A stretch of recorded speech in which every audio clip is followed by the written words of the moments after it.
Hey there! Tonight we travel into the thin air where myths say a people once built their homes above the clouds. Imagine for a moment what it means to stand higher than the storms, where the thunder rolls far below and the valleys are nothing more than shifting seas of mist. That is where the story begins, in a place that feels at once unreachable and strangely familiar, as if the sky itself held traces of forgotten footsteps. If a civilization truly lived there, then every cloud we see today might be the shadow of their vanished world. I first heard the whispers not in an archive or from a book, but from a guide in the mountains of South America, who pointed toward a ridge veiled in fog and said, "Up there, they say, people walked among the stars." At first I dismissed it as folklore, a tale crafted to give weight to landscapes that already inspired awe. But the conviction in his voice unsettled me, and the silence that followed seemed heavier than air. Was he repeating only legend, or recalling fragments of something once seen, something passed down not by words but by memory itself? For centuries, civilizations have placed their gods on mountaintops: Olympus, Kailash, Sinai, all sanctuaries above the reach of ordinary men. But what if those peaks were not only symbols, but echoes of an actual people who chose to live where the air thins and the earth dissolves into sky? Could it be that the myths of mountaintop gods were distorted reflections of human beings who once thrived above the clouds? I remember climbing higher the next day, the trail narrowing until each step felt like a bargain struck with gravity. The mist curled around me like smoke, and when the sun broke through, whole valleys below disappeared beneath a white ocean. Standing there, suspended between heaven and earth, I felt an unshakable sense that the mountain did not simply rise. It had been built upon, reshaped, claimed. The stones underfoot looked arranged, almost too deliberate, as if they had been laid not by nature but by hands long gone. The guide told me of strange ruins hidden even higher, terraces with no known origin, fragments of walls that seemed to dissolve into the clouds. Archaeologists explained them away as extensions of familiar empires, Inca or pre-Inca, practical structures for agriculture. Yet the locals insisted differently. They said those terraces were only the remains of something far greater, a city so vast and elevated that its rooftops touched the sky. Could it be true? Or was it merely the mind weaving castles out of mist? What struck me most was not the grandeur of the claim, but its persistence. Stories of sky dwellers appear across continents, from Andean legends to Himalayan myths, from tales of floating islands in Polynesia to the sky people of North American tribes. Different tongues, separated by oceans and ages, yet all carrying the same suggestion, that human life once reached upward, far above where we assume it ever could. How many myths does it take before a myth becomes a memory? As the night fell on that mountain, I could not stop thinking about the possibility. What kind of life would thrive above the clouds? How would they breathe, grow food, survive storms that roll endlessly across the sky? More than survival, how would they see the world looking down each day upon lands hidden beneath veils of fog? Would they feel closer to heaven or further from the earth? The guide left me with one last phrase before vanishing into the darkness. Up there, it is said, the stones still sing. His words haunted me long after, because I had felt something too, a faint hum beneath my boots, as if the mountain itself remembered what it once held. And if the stones truly carried voices, perhaps they were not singing of gods but of people who dared to build where no one else would. And so the question lingers, more unsettling with each breath I take. If they once lived above the clouds, then where did they go? That question clung to me long after I left the mountain, like a shadow that refused to dissolve, even in the strongest sunlight. I carried it back into the valleys, into the noise of towns and markets, into the silence of archives where the air smelled of dust and forgotten paper. Every time I opened a record, every time I studied a map, I searched for the faintest trace that might answer it, but the more I read, the more the answer seemed to slip further away, like mist parting just as you reach out to grasp it. The archives spoke of empires built with precision. Inca roads stretched like veins across stone, temples aligned with stars, calendars etched in stone. Yet in none of them was there a clear mention of a city above the clouds. It was as though history itself had erased it, or perhaps folded it into myth so thoroughly that only fragments survived in whispers and riddles. What unsettled me most was that when I traced back the oldest versions of those myths, I found no single origin. The stories appeared independently, scattered like seeds in the wind. That is not how lies usually travel. Lies follow roads. These tales were born on mountain tops. I remember one particular manuscript, brittle with age, found in the corner of a convent library. It mentioned dwellers of the upper air who built terraces above the storms and vanished when the sun changed its path.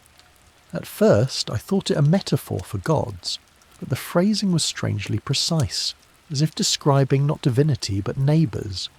Who writes about gods with such casual certainty, as if they had been seen in passing? It chilled me to imagine a world where whole civilizations could rise and fall so high above us that their disappearance barely left a ripple below. And yet, why would a people choose such a place to live? I asked myself this endlessly. Was it safety? The desire to stay above enemies? Or was it something more profound? A way to live closer to the stars. They worshipped a bridge between humanity and the heavens, the thin air, the cold, the storms. Such conditions would challenge every instinct for survival. And still, the thought persisted. What if they didn't see those obstacles as suffering, but as a form of belonging? The deeper I went into this mystery, the more it seemed to pull something out of me as well. I began to dream of narrow stone paths, of voices echoing in chambers that floated above endless white seas of cloud. I would wake unsettled, feeling that I had not invented those dreams but remembered them. Perhaps this is how myths are kept alive, not by words alone, but by something older that stirs in the body when you walk too close to the places they once were. I returned to the mountains weeks later, driven by an urgency I couldn't explain. The guide was gone, but his words had planted themselves deep in my mind. The stones still sing. I followed the trails higher, listening, pausing at terraces where the wind carried a low vibration that felt almost like a voice. It is easy to dismiss such feelings as imagination, yet I could not deny how alive the silence seemed. Stones are not supposed to hum, and yet those did. On the third night, as I camped above the cloud line, the stars appeared closer than I had ever seen them. They burned so near it felt as though the sky itself leaned down. In that moment I could almost understand why a people might have chosen to live here. From this vantage point the earth was hidden, the valley smothered in white. The only reality was the stars above and the stone beneath. It was neither earth nor sky but something in between, a realm apart. And in that realm the thought struck me with sudden force. Maybe they did not vanish at all. Maybe the world below was the one they abandoned, and what we call disappearance was something else entirely. What if they chose to remain above, hidden where the air thins and human memory rarely reaches? That possibility gnawed at me with a quiet persistence, more unnerving than any ghost story, because if they had not vanished but instead stayed, then perhaps the mountains themselves were not just ruins of stone but living fortresses, where unseen eyes still watched from above. I thought about the countless travellers who had claimed to hear voices in high passes, or to glimpse lights flickering where no human settlement existed. These stories were always dismissed as illusions born of altitude sickness, yet the consistency of the details troubled me. Too many people spoke of the same things in places oceans apart. The legends describe stairways carved into the sky, not symbolic but real, pathways so steep they seem to pierce the clouds. I remember one tale from the Himalayas of a ladder of wind that villagers swore had once connected their valley to a city in the upper air. The account was centuries old, recorded by monks who claimed their ancestors climbed until their lungs could no longer carry them. Those who survived described hearing music drifting down from above, notes that dissolved the closer one came. Was that music nothing more than wind through rock? Or was it, as the guide had said, the stones themselves still singing? The more I studied these fragments, the more I realised they did not describe abandonment. They spoke of retreat, withdrawal, a deliberate decision to step away from the world below. And that difference changes everything. A vanished people leaves ruins. A people who retreat leave secrets. What did they fear, or perhaps disdain, in the earthbound life that made them seek the heights? I found myself torn between scepticism and longing. My mind argued that no civilization could thrive where oxygen thins, where crops struggle, where storms break endlessly across the ridges. Yet my heart whispered that perhaps they had learned ways we have forgotten, ways of shaping life not by bending the land but by aligning with the sky itself. After all, human ingenuity is always stretched further than our certainties allow. If we could build pyramids aligned to constellations, if we could carve temples into cliffs, why not also craft homes so high the clouds themselves became walls? One evening, while sitting beside a flickering fire, I imagined what it would feel like to grow up in such a world. Children learning to walk on terraces that seem to float above white seas, never fearing the dizzying drop but instead seeing it as their natural horizon. Elders gazing upward each night not from the ground but from near the stars themselves, measuring time not by crops in valleys but by the endless dance of constellations. Would such people even think of themselves as human in the way we do, or would they feel closer to celestial beings, neither of earth nor entirely of sky? This thought unsettled me more than I care to admit, because if they saw themselves as separate, perhaps they also saw us, those bound to the valleys, as something lesser, something unfinished. Could this explain why they retreated? Not because they could not endure the world below, but because they no longer wished to share it. The more I considered this, the more I wondered whether their silence was choice rather than tragedy. The mountains are filled with mysteries that resist explanation, strange lines of stones that serve no apparent purpose, staircases that end abruptly at cliffs, platforms positioned as if to launch into the air itself. Archaeologists often dismiss these as incomplete structures, abandoned projects or ceremonial sites. But what if they were exactly what the legends describe? Foundations of a life above the clouds, pieces of stairways leading to realms we can no longer see? On my last night before descending, I heard something I cannot forget. The wind had died, and in the stillness came a low resonance, like a choir humming in the bones of the mountain. It was not the rustle of leaves, nor the crack of shifting stone. It was too even, too deliberate, a sound that felt alive. My rational mind told me it was only the echo of my own blood rushing in my ears after days in the high air. Yet a deeper part of me whispered that I had heard what the guide meant. The song of stones, carrying a memory of those who once lived above. If their song remains, does it mean they remain too? That thought wrapped itself around me like the thin air of the heights, invisible yet impossible to escape. If echoes of their voices still vibrated through the stone, then perhaps those echoes were not mere accidents of geology. Perhaps they were traces of presence, like fingerprints left in the architecture of the mountain itself. It made me wonder, what if the people above the clouds had discovered a way to impress memory into matter, to let stone carry the resonance of their lives long after the wind erased every other sign?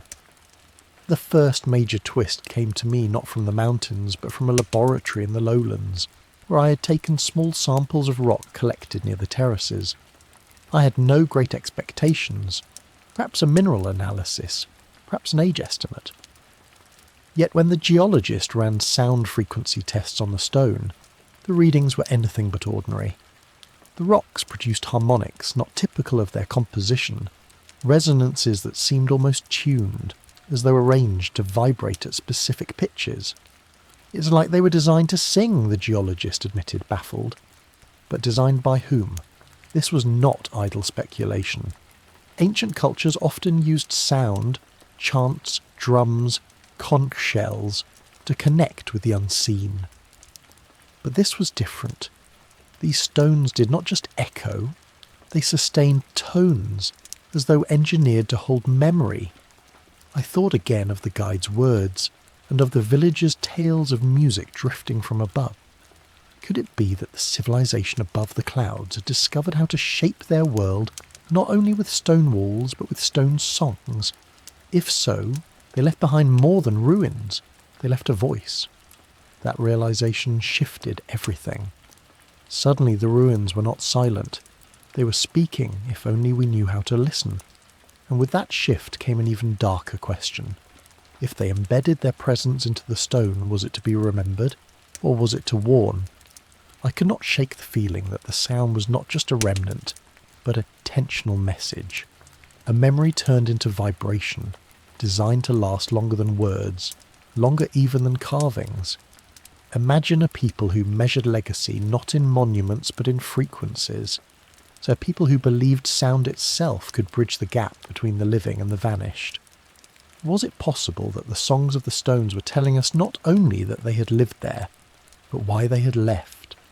The more I thought about it, the more I realised the danger of dismissing such an idea. Our modern world trusts sight more than sound. We value inscriptions, artefacts, walls, but we forget that sound is older, more primal.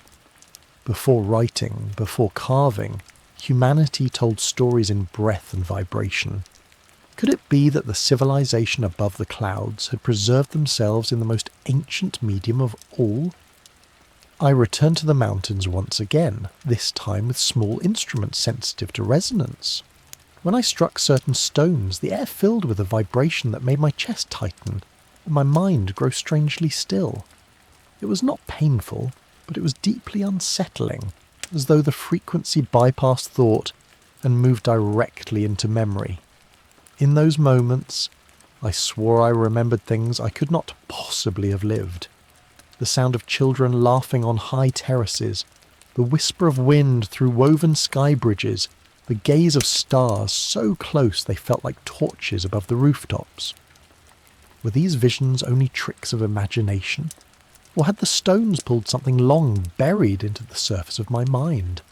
I stood there, listening, heart pounding with the eerie awareness that perhaps the people had not gone anywhere at all. Maybe they had woven themselves into the mountain, into the resonance, into the very air above the clouds. That would explain why no ruins of their homes remained, only the terraces and platforms. If you do not need walls to survive, if your legacy is sound, then stone is enough. And in that realization came the first major twist of this journey. Perhaps the civilization above the clouds did not vanish into history. Perhaps they transformed into memory itself, leaving their presence humming beneath our feet. But if they became memory, then why does the mountain still sing as though it is alive today? That question echoed in my mind more persistently than the vibrations themselves, haunting me in the stillness of night and in the bustle of ordinary life. For memory should fade, soften with time, dissolve into silence. And yet the mountain's voice was not fading. It was steady, immediate, unrelenting, as if something still breathed within those stones. The thought unsettled me more than any tale of disappearance, because if the song was alive, then perhaps so were they. I began to consider the possibility that what we were hearing was not just residual energy or some clever manipulation of acoustics, but something ongoing, sustained, like a conversation carried across centuries. What if the people who lived above the clouds had learned not only how to embed sound into stone, but how to keep it alive, to make the mountain itself their instrument, their body, their presence? In that case, the ruins were not relics. They were conduits, and the voices were not memory but communication. This twist unsettled the geologist as much as it did me. He admitted that while resonance could be engineered, sustaining it without constant energy was beyond explanation. Unless, he speculated, the mountain itself was the source, harnessed in ways we no longer understand. That suggestion opened a darker corridor of thought. Perhaps the civilization above the clouds had discovered a way to merge themselves with the environment, to weave their existence into the rhythm of nature itself. If so, then their disappearance was not an ending but a transformation. I wondered then if the clouds themselves were part of it, watching them roll and fold across the peaks, endless, shifting, alive. I thought of how people describe the sky dwellers as vanishing into mist. Was this metaphor, or was it literal? Could they have learned to live within the veils of the atmosphere, not only above the clouds, but inside them, invisible to those below?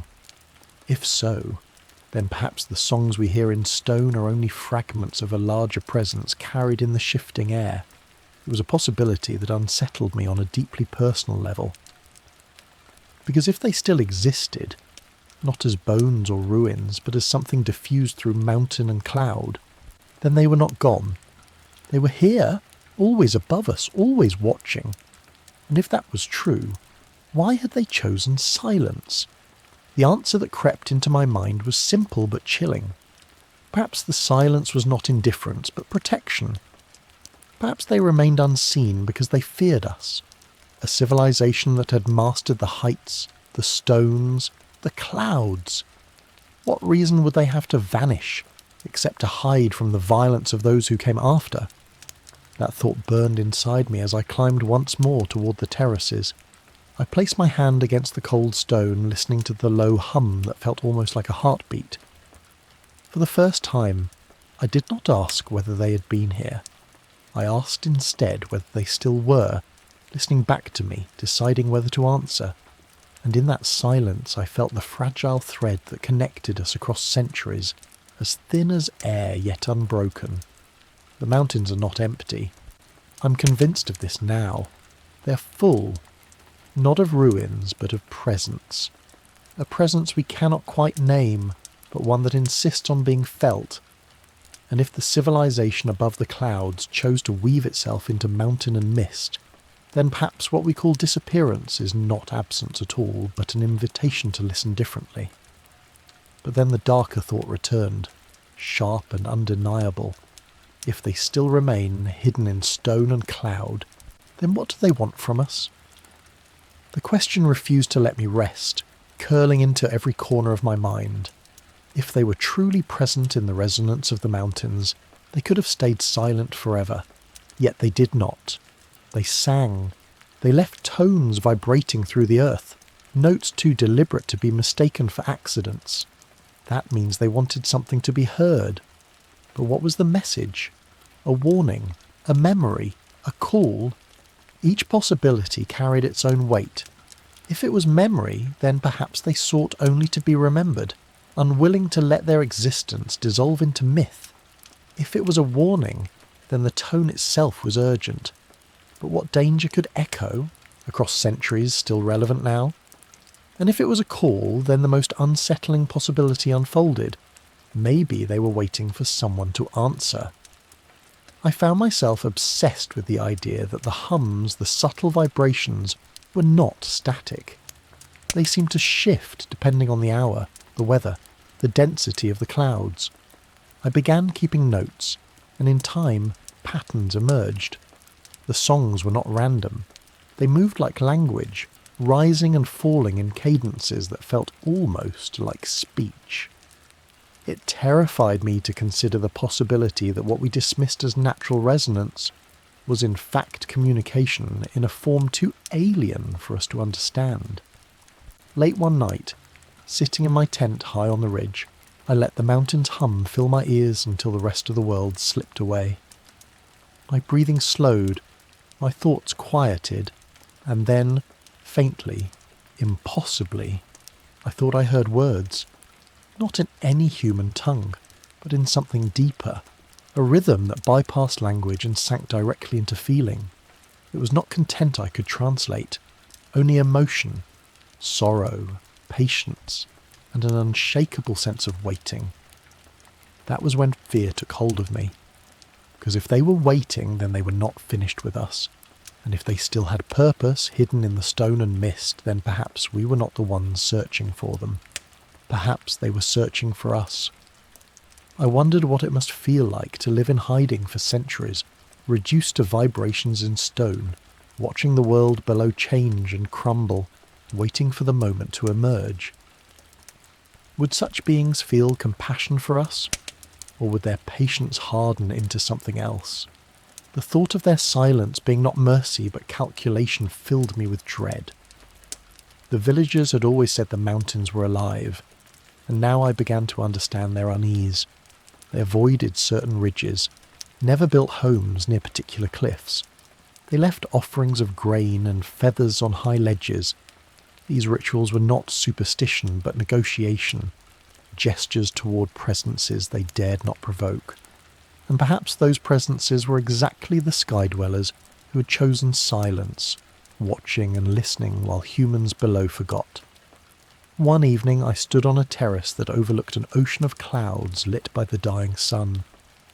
The stones beneath me thrummed gently, as though carrying the heartbeat of something vast. In that moment, the horizon seemed to bend, the sky folding down to meet the mountain, and I felt certain I was not alone. My skin prickled, my breath caught, and I whispered into the wind, "What do you want?" The mountain didn't answer with words, but the hum deepened, resonant, steady. It was not an answer I could understand, but it was an answer nonetheless. The danger of listening too long is that you begin to believe, and the danger of belief is that it opens doors you cannot close. I felt myself standing at the edge of one such door, uncertain whether to step through. For if the sky-dwellers still remain, hidden in stone and cloud, then they are not myths, they are neighbours, and neighbours eventually demand recognition.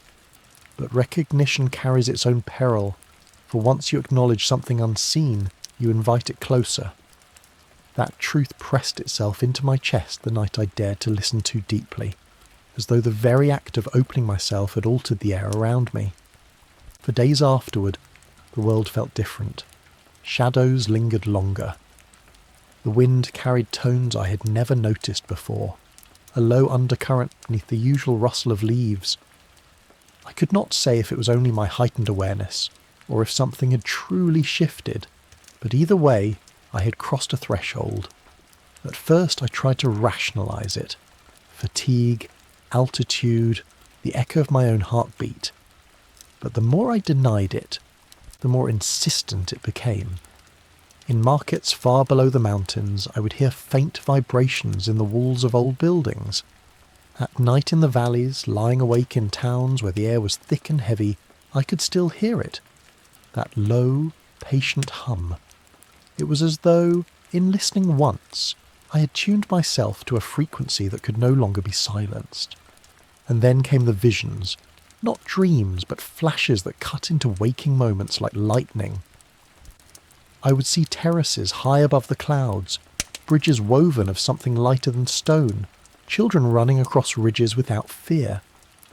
Once, in the midst of an ordinary conversation, I felt my tongue nearly shape words that did not belong to me, sounds in patterns no human voice should know.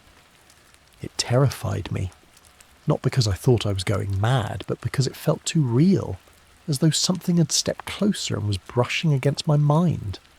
That was when I realised the greatest danger of all. It was not simply that the sky-dwellers might still remain, but that in acknowledging them, I had made myself visible to them. For what if their silence was not only a choice, but a pact, one broken when someone finally listened too closely? What if I had answered a call I did not understand? The villagers spoke of such things in their own way. They warned never to call out loudly on the mountains, never to sing alone in the high passes, for the echoes might not return as they left. They believed the unseen would notice and draw nearer. I had dismissed this once as superstition.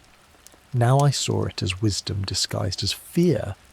The unseen must never be directly acknowledged, because acknowledgement is an invitation, and I had already extended mine. One night, unable to sleep, I climbed outside my tent and looked at the stars. The world below was buried under endless clouds, while above, the heavens seemed near enough to touch. It struck me then how different life would be if this was your daily view. No valleys, no earth, only sky. You would begin to feel detached from the soil, detached from mortality itself. You would see the world not as humans see it, but as gods do. And if the people above the clouds had truly lived this way for generations, then perhaps they no longer thought of themselves as human at all. That thought chilled me more than the cold night air, because if they no longer saw themselves as human, then their silence was not out of fear, but out of separation. And if they had returned their attention toward me, it might not be to welcome me, but to study me, as one studies something primitive and strange. I wondered then whether my curiosity was naïve, whether by searching for them I had exposed myself not to wonder but to judgment. The mountain remained quiet that night, but I no longer trusted the quiet. Silence can be a mask as easily as it can be absence, and in that silence I felt watched, not by eyes but by something wider, heavier, as though the air itself leaned in closer. I tried to tell myself it was only imagination, only the price of obsession. But deep inside, I knew. Once you acknowledge something unseen, you cannot return to ignorance. You have already opened the door. And now, with the door open, the question was no longer whether they remained. It was whether they intended to step through. But if they intend to step through, then what world will they bring with them? That question hovered in me heavier than the mountain air, pressing against the edges of my thoughts. Because if the sky dwellers were truly preparing to return, they would not come as we imagine. They would not descend with banners or armies. They would bring the world they had built in silence, the one shaped in cloud and resonance, a world we could not see, but which had been here all along, layered atop our own. And if such a world pressed against ours, what would happen to the fragile boundary between them? I began to think of history not as a straight line, but as layers of mist, each civilization leaving its own veil behind.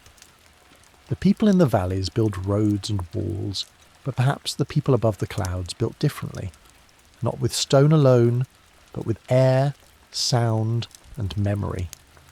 Their architecture was not to be seen but to be felt, a city of frequencies and atmospheres. What would it mean if such a city brushed against us now, bleeding into our world, altering the air we breathe, the tones we hear?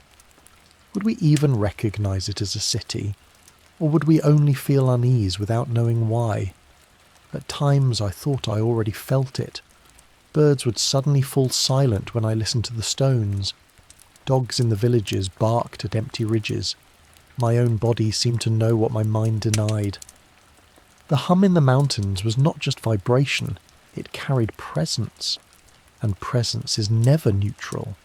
Something in it was expectant, as though waiting for alignment, for the right moment to bridge the distance between their world and ours. This realization drove me into a darker reflection. What if their return is not a choice, but an inevitability? If they had bound themselves into stone and cloud, then they were not gone. They were suspended, like seeds in the wind waiting for the season to shift. And perhaps that season was approaching. But why now? Why in our age, with its noise and chaos, its obsession with the earth rather than the sky? Was it that we had finally listened long enough for them to notice? Or had we stumbled too close, our machines vibrating at frequencies that brushed against their hidden world? The thought both thrilled and terrified me, because if they step through, we will not meet them as strangers. We will meet them as intruders in a world they never left. And how do you greet those who once lived above you, looking down with the perspective of gods? Would they pity us or despise us? Would they try to guide or to judge? That night, lying sleepless on the edge of a terrace, I felt the air grow heavy in a way I could not explain. The clouds below shifted strangely, curling not like mist but like structures half-formed, as if shapes were pressing upward, testing the boundary. My chest tightened with the sense that something immense was near, hidden just behind the veil of white. I whispered aloud, "If you step through, what will you bring with you?" And the wind rose suddenly, answering with a note so deep it rattled the stones around me.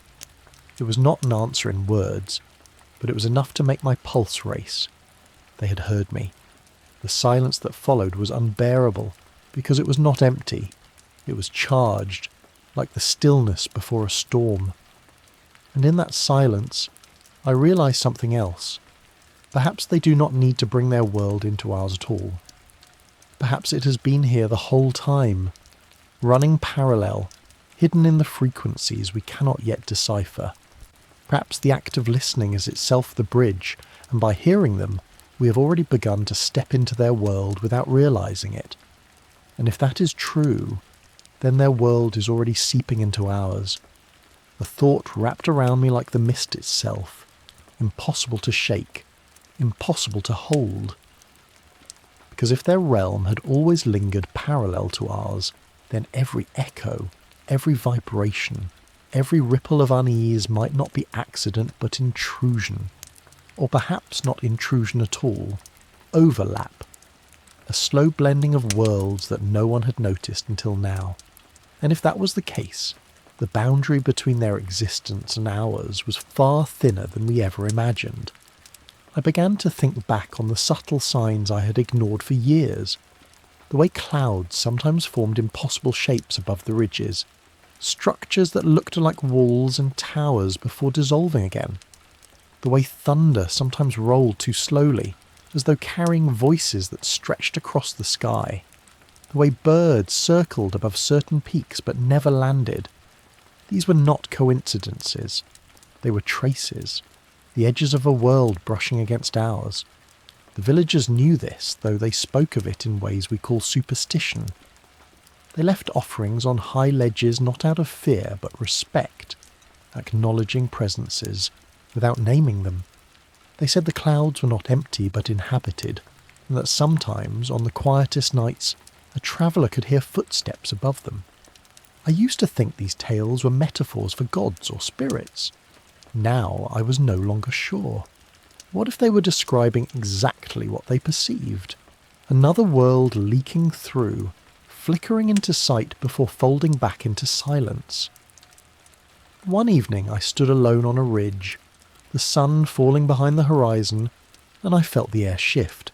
The temperature dropped suddenly and the mist thickened until it seemed solid, a wall rising in front of me.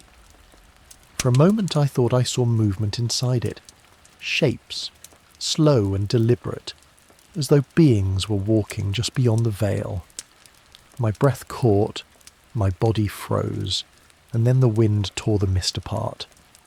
Nothing remained but ordinary cloud, yet the impression lingered in my chest, not as fear but as recognition. I had seen them, or perhaps more dangerously they had allowed me to see. The strangest thing was what followed. For days afterward I could not shake the sense that the world around me was subtly altered. Shadows fell in directions that felt wrong. Sounds carried too far. Even silence seemed weighted, as if it was not empty at all but filled with something waiting, just beyond perception. The hum in the stones grew stronger, more insistent, until I began to wonder whether the resonance was not merely ancient, but actively adapting, aligning itself to me. If that is true, then I was no longer an observer. I had become part of the overlap, drawn into their world just as their world seeped into mine. And that terrified me, because once such a merging begins, it cannot be undone. It is not like reading a forgotten manuscript or studying a ruin. This was different. This was participation. I remembered the geologist's words. the way he admitted the stones behaved as if designed to sing. What he did not realise, what I was only beginning to grasp, was that the song might not be a remnant. It might be an invitation, a way of pulling listeners closer, tuning them to the frequency of the world above the clouds, and if enough of us listen, perhaps the overlap will no longer be subtle. Perhaps it will become total. That possibility made me shiver, because if the merging completes, our world will not remain as it is. It will be reshaped by theirs, altered in ways we cannot control. And we do not know what rules govern their realm, what forms of life move within it, or how they perceive us. To them, we may be nothing more than shadows stumbling in the valleys, blind to the true sky. I felt it then more sharply than ever before, the sense of a choice, or perhaps the illusion of one, to keep listening and risk stepping further into their world, or to turn away, knowing that once the song is heard it cannot truly be forgotten. But even as I asked myself if I could stop, the mountains seemed to answer, vibrating under my feet in tones that made the decision for me. The world above the clouds was no longer hidden. It was already here, bleeding into ours. And if their world is already here, then how long before it replaces our own? That thought was not just a whisper in my mind anymore. It became the rhythm of every step I took. Because if one world seeps into another, there is no balance. One must yield, one must absorb. The silence of the mountains was not silence at all. It was pressure, steady, inevitable, the way a tide swallows a shore grain by grain. And suddenly the legends of vanished cities, of people disappearing into the clouds, did not feel like stories of loss. They felt like stories of replacement. The second major twist came with an encounter I did not expect. A shepherd in the high valleys, a man whose life had never strayed more than a few miles from his herd, told me in a quiet voice that sometimes, when the fog thickens, he sees houses above him, not ruins, but whole, glowing faintly as if made from the mist itself. He described windows lit with pale fire and figures moving inside them. I asked if he believed they were ghosts. He shook his head. "Not ghosts," he said firmly. "They are alive, but not for us." That simple phrase chilled me more than all the manuscripts, all the songs of the stones. Not for us. It suggested not only existence, but separation, deliberate and enduring. They lived above, but they lived for themselves, and perhaps their world was not seeping into ours by accident, but by design. The shepherd warned me never to follow when I saw such visions, because those who walked toward them were never seen again. He named 2 travellers, men from distant towns, who vanished years apart on the same ridge. Their bodies were never found, and though the valleys whispered of wolves or cliffs, he believed differently. The mist takes them, he said, or maybe they step into what they see. Could it be that the sky dwellers were not only leaving traces of themselves, but also selecting, drawing closer those who dared to notice? If that was true, then my listening was not innocent curiosity. It was entanglement. Each moment I spent near the terraces, each hum I pressed into my chest, was a step closer to the place from which there was no return. That realization pulled me into a storm of inner conflict. Part of me wanted to flee, to return to the ordinary earth where the sky was only weather and the mountains were only stone. But another part of me, deeper, stronger, could not let go. I had already breathed their silence, already felt their presence in my bones. How does one return from that? You can ignore a story, but you cannot unknow a truth once it touches you. I thought again of the geologist tests, of the way the stones vibrated with impossible harmonics. What if those frequencies were not messages but doors? A pattern designed not to be heard but to be entered. If I listened long enough, would the boundary dissolve?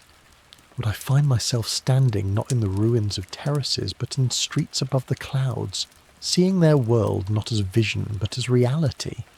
That possibility both thrilled and horrified me, because what if the shepherd was right, and those who vanished did not die but crossed over? Then they were not lost, they were absorbed, and if they were absorbed, then our world was not only being replaced, we were feeding that replacement, one vanished traveller at a time. I stood on the ridge where the shepherd said the disappearances had occurred. The clouds shifted like restless water, curling and breaking, and for a moment I thought I saw the faint outline of walls, doorways, a city suspended above nothing. My heart pounded. The temptation to step forward was almost unbearable, as if the mist itself pulled at me. But I remembered his warning and I stopped. Still the vision lingered, teasing, promising. The city above the clouds was not gone. It was not memory. It was alive and it was hungry. And if the city above the clouds is alive and hungry, then what is it feeding on? That question carved itself into me like a scar. I carried it up the mountain, through the villages into the sleepless nights where every gust of wind rattled my nerves. Because if the city was alive, then hunger was not just metaphor but truth, and hunger always requires a source. What was sustaining them through the centuries? What kept their presence thrumming in stone, their voices humming in the clouds? I thought back to the shepherd's words, to those travellers who never returned. Maybe the city did not feed on crops or animals, but on people. Not their bodies. Those might tumble off cliffs and vanish into valleys.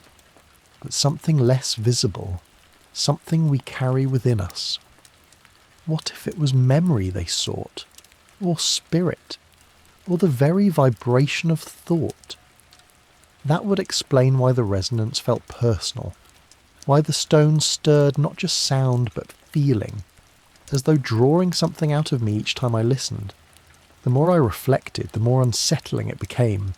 Each vision I had seen, children on terraces, bridges in mist, did not feel like imagination. They felt implanted, as though borrowed from someone else's life. Was I seeing their world, or was their world consuming fragments of mine, reshaping memory until I could not tell the difference?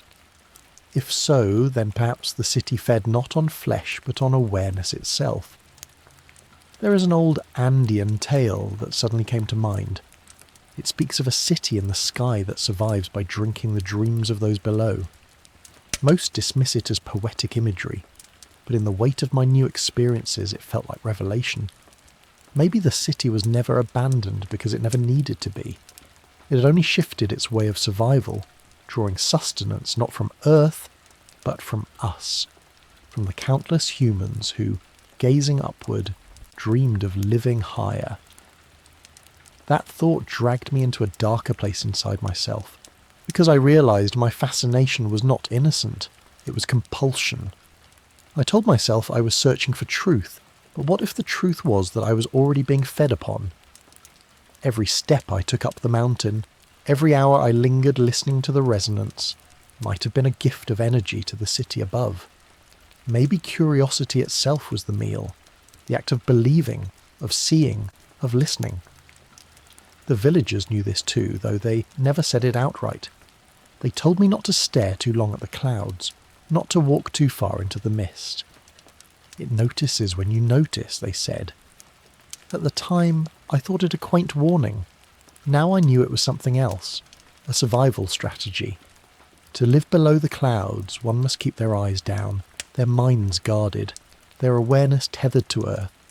To look upward too long was to invite consumption. That realization shook me, because I had already looked too long.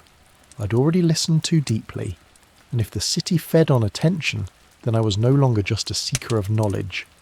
I was food.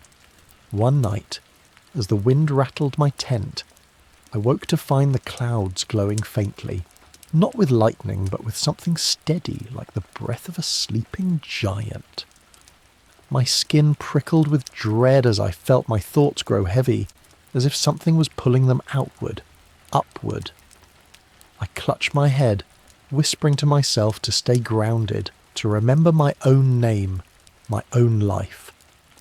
The sensation passed, but I knew then that the city was not a relic of the past. It was feeding in the present, and I had come too close. The most terrifying question was not whether it was alive, but how much of me it had already taken. And if it has already taken something from me, then what part of myself have I lost to the sky? That question gnawed at me with the persistence of hunger itself. I could not answer it, yet I felt the absence inside me, like a tooth pulled from the jaw or a memory misplaced in the folds of time. Something was missing, not a possession, not a physical fragment, but something more delicate, harder to name. Was it innocence, will, or perhaps my ability to separate myself from them at all? The longer I stayed near the high ridges, the more the line blurred between what belonged to me and what belonged to the city. Thoughts rose in my head that I could not tell were mine. Memories surfaced that felt borrowed, too sharp and vivid to be dreams. I remembered walking across bridges of woven light, yet I had never set foot on them. I recalled speaking in a language that rolled like thunder, yet no tongue I knew could shape such sounds. These visions came unbidden, and each time they did, I felt a sliver of my own self loosen, carried upward into the mist. I tried to test it. One morning I sat with a journal and wrote down everything I could recall of my childhood, my home, my family, my earliest moments of wonder. By nightfall, when I looked again, certain lines felt distant, like echoes I could not fully claim. The memories were mine, yet they seemed fainter than they should have been, as though drained of colour. Had I lost them, or had they been copied elsewhere, taken into the resonance of the stones? The possibility filled me with a creeping dread, and still, part of me welcomed it. That was the most unsettling revelation of all. Because when the visions came, when I felt their world seeping through, I was filled not only with fear, but with awe. The weight of solitude lifted, and I felt part of something vast, a continuity stretching back beyond history. If the price was a fragment of memory, a sliver of self, then was that not the cost of belonging? Or was that thought itself not mine, but theirs, slipped into my mind to keep me from resisting? The villagers said the sky dwellers do not steal, they trade. They give visions in exchange for memory, fragments of themselves woven into those who dare to listen. Perhaps that is why people vanish, not because they are taken against their will, but because piece by piece they surrender until nothing of the valley self remains. When enough is traded away, the body no longer belongs here. It drifts upward into mist, claimed by the city above. This realization shook me to my core, because if it was true, then my fascination was not curiosity at all. It was surrender in disguise. Each note of the stones, each hum of the clouds was not an answer to my questions, but a question to me. How much are you willing to give? That night, I lay awake and tested myself. I whispered my name again and again, trying to anchor it.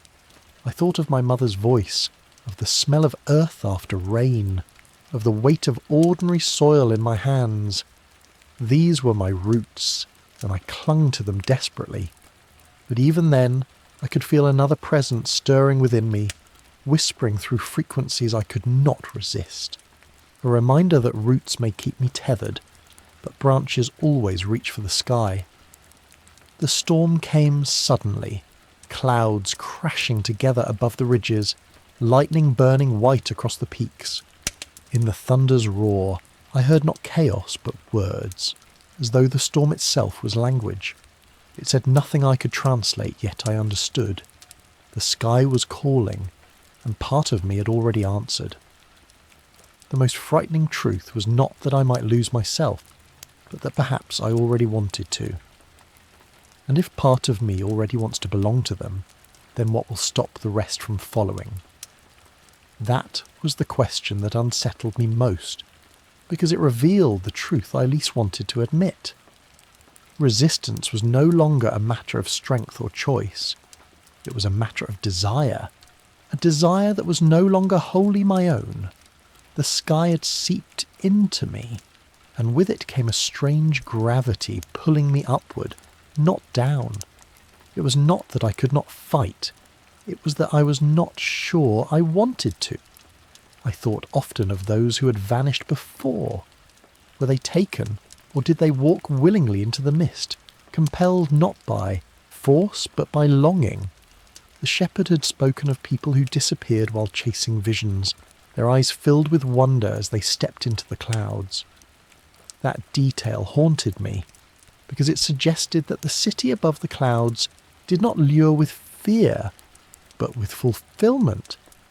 To be part of something vast, something eternal, something that promised escape from the smallness of the valley below. What heart would not hesitate when offered such belonging? And yet, I began to notice the cost more clearly. The more I listened to the resonance, the less I cared for the world I had known. Faces of people I loved became blurred in memory. Names of places that once mattered slipped away from me like sand through open fingers.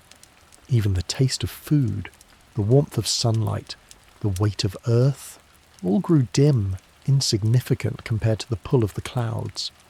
It was as though my senses were being rewired to prefer only one thing, the song above. That was when I understood the true danger. The city did not need to take me by force.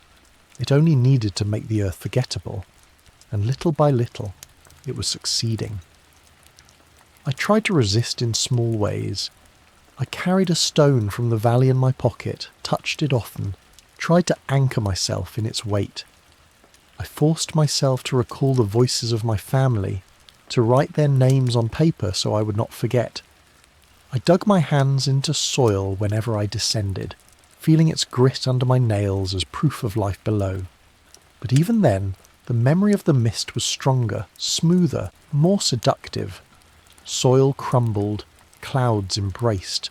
The valley aged. The sky remained eternal. It struck me then that perhaps the sky dwellers were not cruel, not predators in the way we feared. Perhaps they simply lived in a state where attachment to earth had no meaning.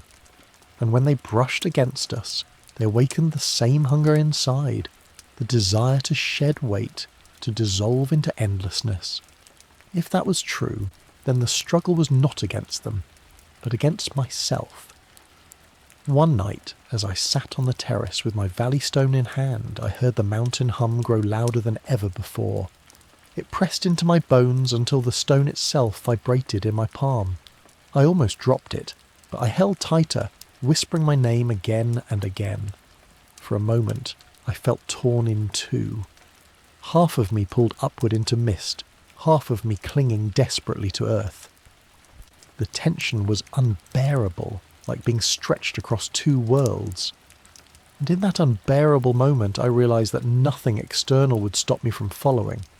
No warning, no ritual, no anchor stone could save me if part of me longed to belong above. The only question left was whether I could choose not to. But then came a thought far more terrifying. What if choice no longer belonged to me? What if choice no longer belonged to me, but to them? That thought struck deeper than any vision, for it shifted the weight of everything I had experienced. Until then, I had believed myself an explorer, one who could choose to step closer or step back. But if the sky dwellers held the thread of choice, then I was no longer an observer. I was a piece moved across their board, drawn wherever they wished me to go. And if that was true, then my struggle was not against desire, but against control itself. The realization frightened me more than the hum, more than the visions, because I could no longer be certain which thoughts were mine. Each time I convinced myself to resist, another whisper came, softer but stronger, suggesting surrender was inevitable, even natural, and it sounded so much like my own voice that I could not tell where the boundary lay. What if they were not pulling me into their world with force, but rewriting me until I wanted nothing else? I began to notice patterns. The visions came strongest when I was weary, when my body was vulnerable. They pressed hardest when I felt alone, reminding me of the vastness I might join if I let go. Even in sleep they slipped in, weaving dreams where I walked streets of cloud and forgot entirely the weight of earth. In those dreams there was no fear, only belonging, and waking from them was agony, like exile.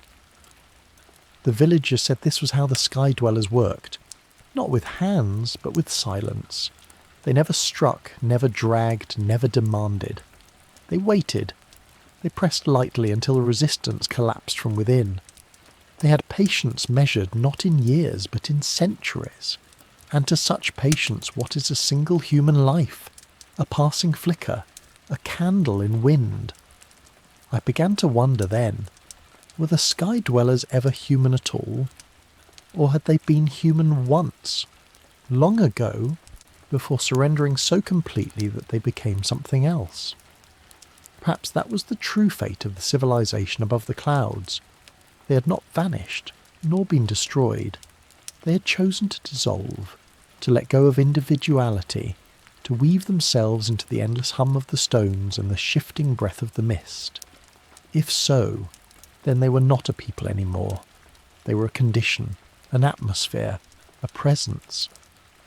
This thought clawed at me in the quiet hours. If they were once like us, then their silence was not indifference. It was invitation. They were not predators, not gods, not strangers. They were us, the future of anyone who could not resist the pull of the sky.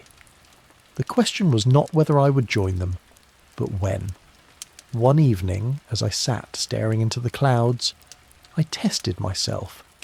I tried to imagine leaving, walking back down the ridges, forgetting the hum, returning to ordinary life. But the image felt hollow, like ash in my mouth. My heart sank with the recognition that perhaps I no longer wanted that life at all. The pull above was stronger, heavier, as though each day brought me closer to an inevitability I had not chosen but could not escape. And in that heaviness, I realised something darker still. If choice no longer belonged to me, then perhaps resistance was nothing but ritual. Play acted to soothe myself while the true decision had already been made elsewhere. That thought broke me more than any vision, because if my will was already theirs, then my story was no longer my own. I was only a chapter in theirs, a fragment absorbed into a song that never ends. And if that was true, then perhaps the question was not how to resist, but how to surrender without losing everything that still felt human in me. But if surrender is inevitable, then what part of humanity can I carry into the sky? The question lingered like smoke, curling through every thought until it became impossible to separate from the air I breathed. Because if the city above the clouds was not death, but transformation, then surrender was not an end, but a passage. And in passages, something can be lost, but something can also be carried. The problem was knowing which part of myself, of all that I am, could survive the crossing. I thought of stories where men carried fire into darkness, where exiles carried soil from their homeland, so that no matter where they went, they would never forget the earth beneath their feet. What would I carry into the mist if the time came? Would it be memory of loved ones, of voices and faces so the city would not erase me completely? Or would it be doubt itself, a shard of resistance to keep me tethered, even in surrender? Yet each time I asked, the sky seemed to answer in silence, and the silence always pressed with the same truth. Those who enter do not carry anything of themselves. They dissolve. They do not bring memory. They become memory. They do not bring love. They become resonance. Humanity does not cross into the city above the clouds. It disappears in the act of joining. That realization cracked something in me, because it meant that my greatest fear was not of dying, but of being forgotten. To walk willingly into a world where self dissolves into song, what is left to say that I was ever here? Would anyone in the valleys below remember? Or would I become one more whisper of the mountains, one more hum in the stone, indistinguishable from all the others? The climax of this thought struck one evening when I saw the lights. They came without warning, flickering in the clouds like lanterns carried along unseen streets. They moved not like stars, not like lightning, but with deliberate rhythm, as if arranged into patterns too vast to decipher. I stood frozen, my body trembling as the clouds parted slightly, revealing the faint outline of towers, bridges and shapes I had only ever glimpsed in dreams. It was no vision this time, it was real, and in that moment I understood why so many before me had stepped forward and never returned. The city was beautiful, unbearably so. Its walls seemed woven of starlight, its movement as fluid as breath. It was not an illusion, it was invitation, and the hum in the stones rose louder, pressing into my bones with the rhythm of a heartbeat not my own. I whispered, my name aloud, desperate to anchor myself, but the sound felt weak compared to the vast chorus rising in the mist. My voice was a single flame, theirs was a storm of fire. I wanted to run, yet my legs would not obey. Every fibre of me strained toward them, and for the first time I understood. It was not that I was being pulled. It was that something inside me wanted to go, wanted it more fiercely than breath itself. The lights pulsed, closer now, and the clouds rolled forward like a tide. For a heartbeat, I thought the city was stepping into our world, descending with all its weight to replace what lay below. The air vibrated so strongly I felt my teeth ache, my chest tremble, my thoughts scatter. It was no longer a hum.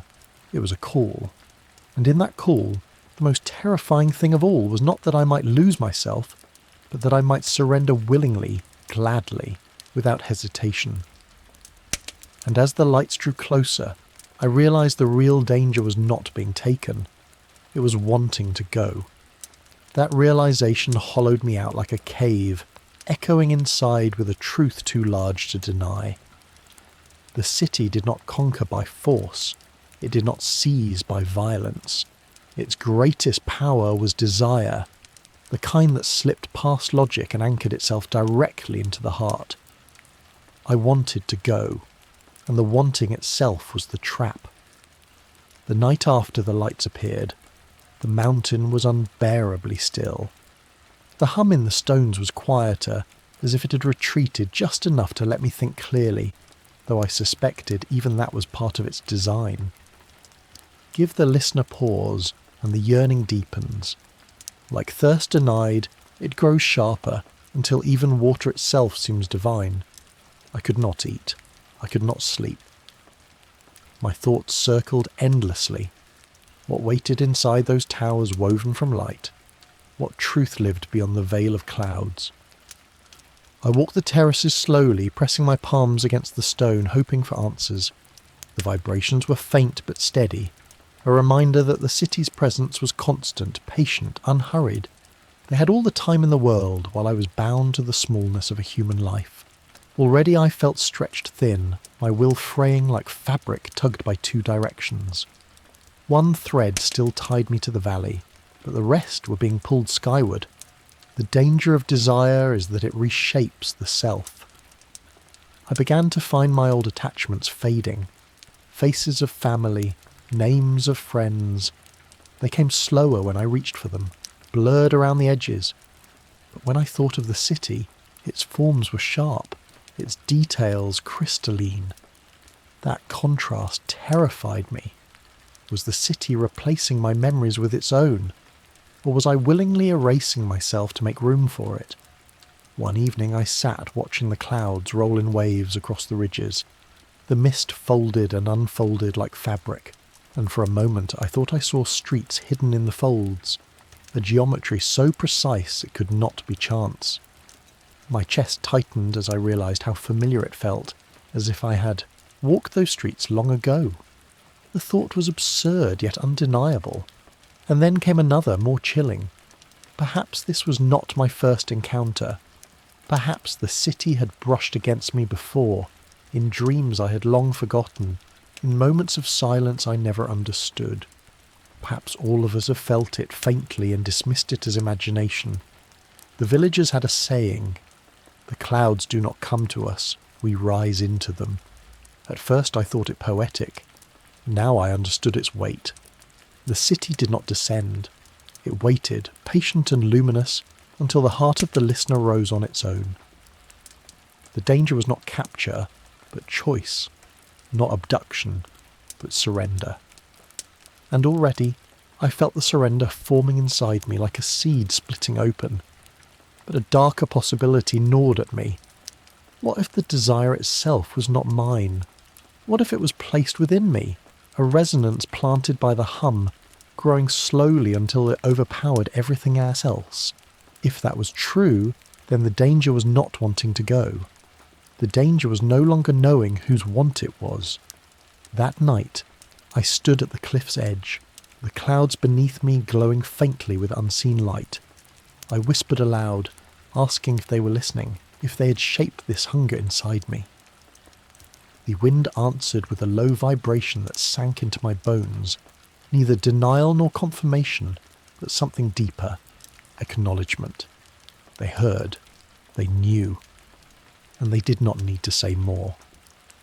The mist pressed closer, curling around my legs like living breath, and I understood with cold clarity. The city above the clouds had no need to take me. I was already walking toward it. But if I am already walking toward it, then how far can I go before there is no return? That question stalked me with every step like a shadow I could not shake. I knew the line existed, a threshold where fascination becomes fate, where listening becomes belonging. But where was it? Had I already crossed it without knowing? Or was it still ahead, waiting for the single moment I let my guard slip? The mountains gave no answer, only silence, but silence itself felt weighted. I remembered the stories of the missing travellers, how none of them screamed or fought.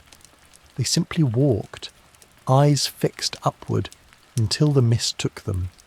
What terrified me most was not that they vanished, but that they seemed at peace as they did. The city above the clouds did not demand force, it offered serenity. The moment of no return was not marked by violence, but by relief. I tested myself often.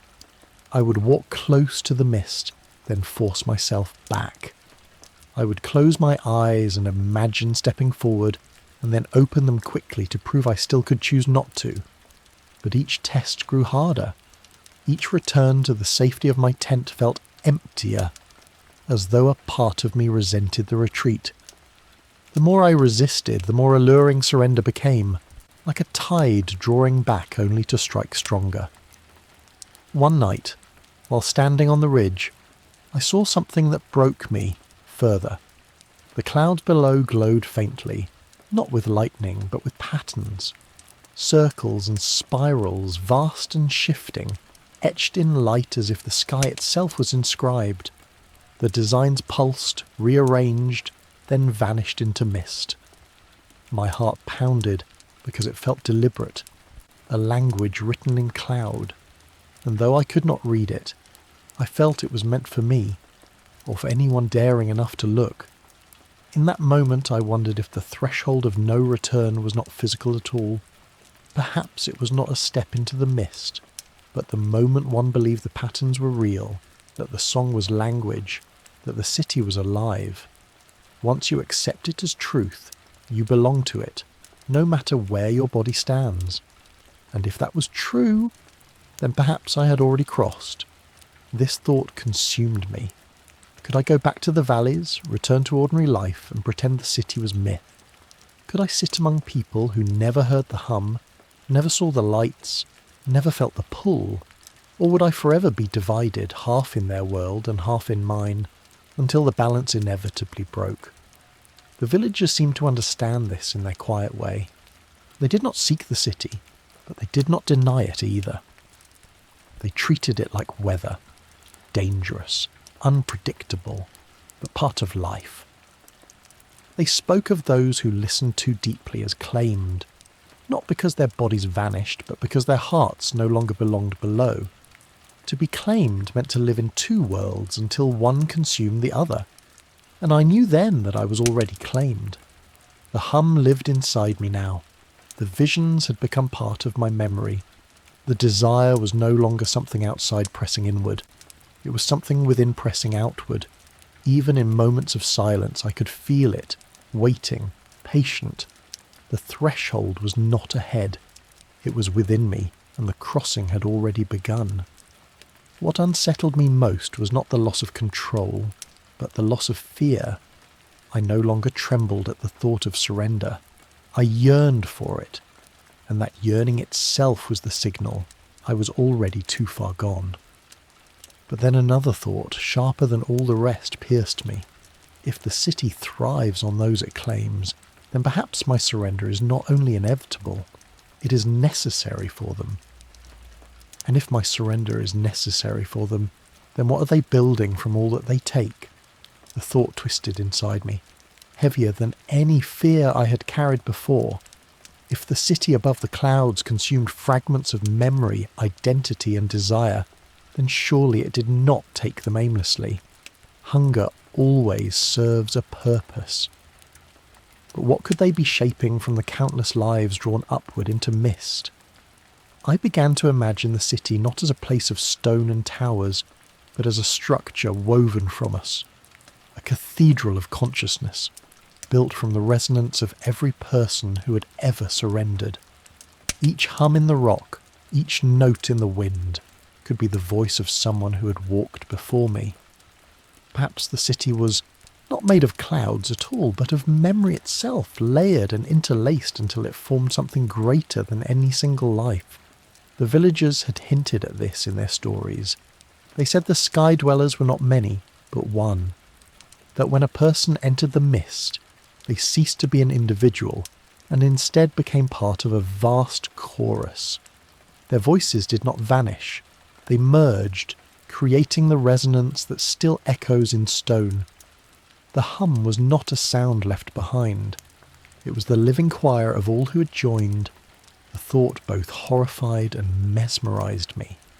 Because if it was true, then the city's hunger was not cruel but creative. Each fragment it claimed was a building block, each surrendered memory another stone in its endless construction.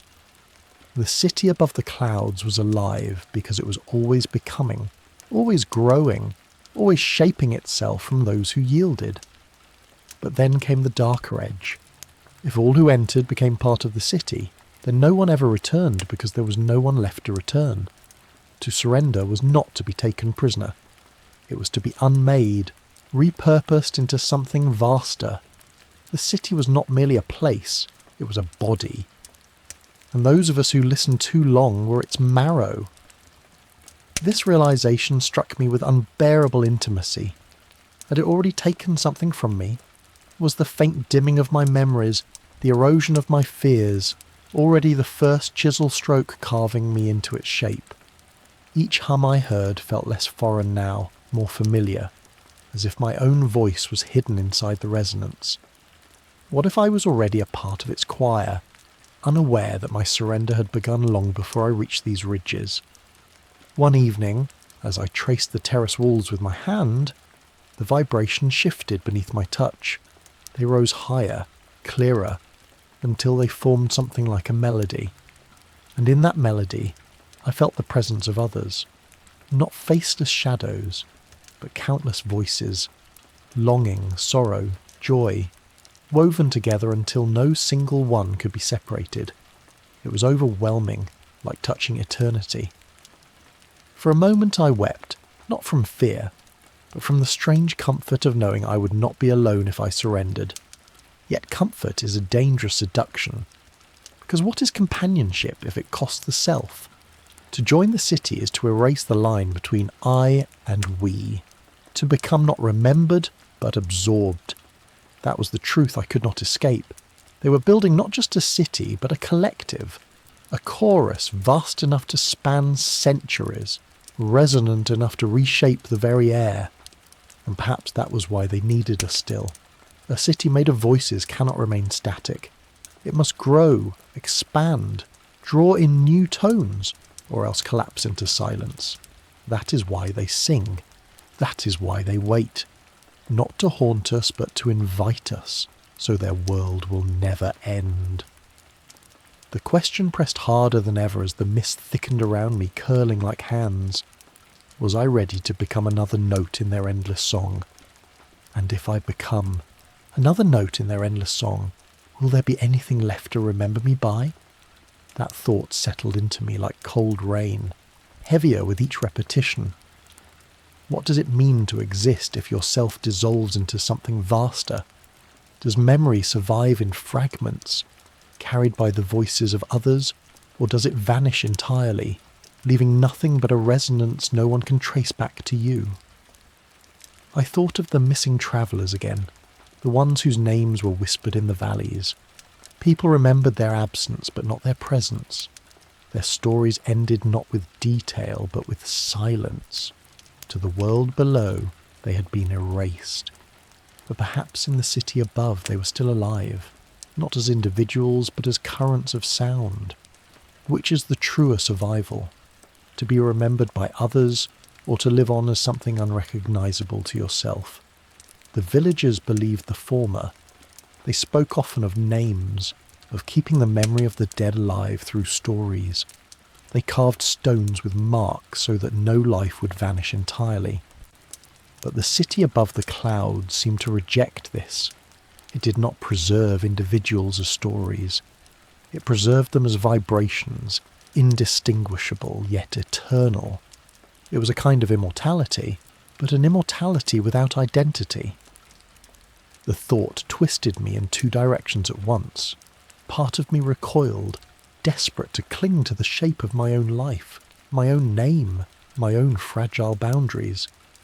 But another part leaned toward it, seduced by the promise of eternity, of belonging to something so vast that no death could end it.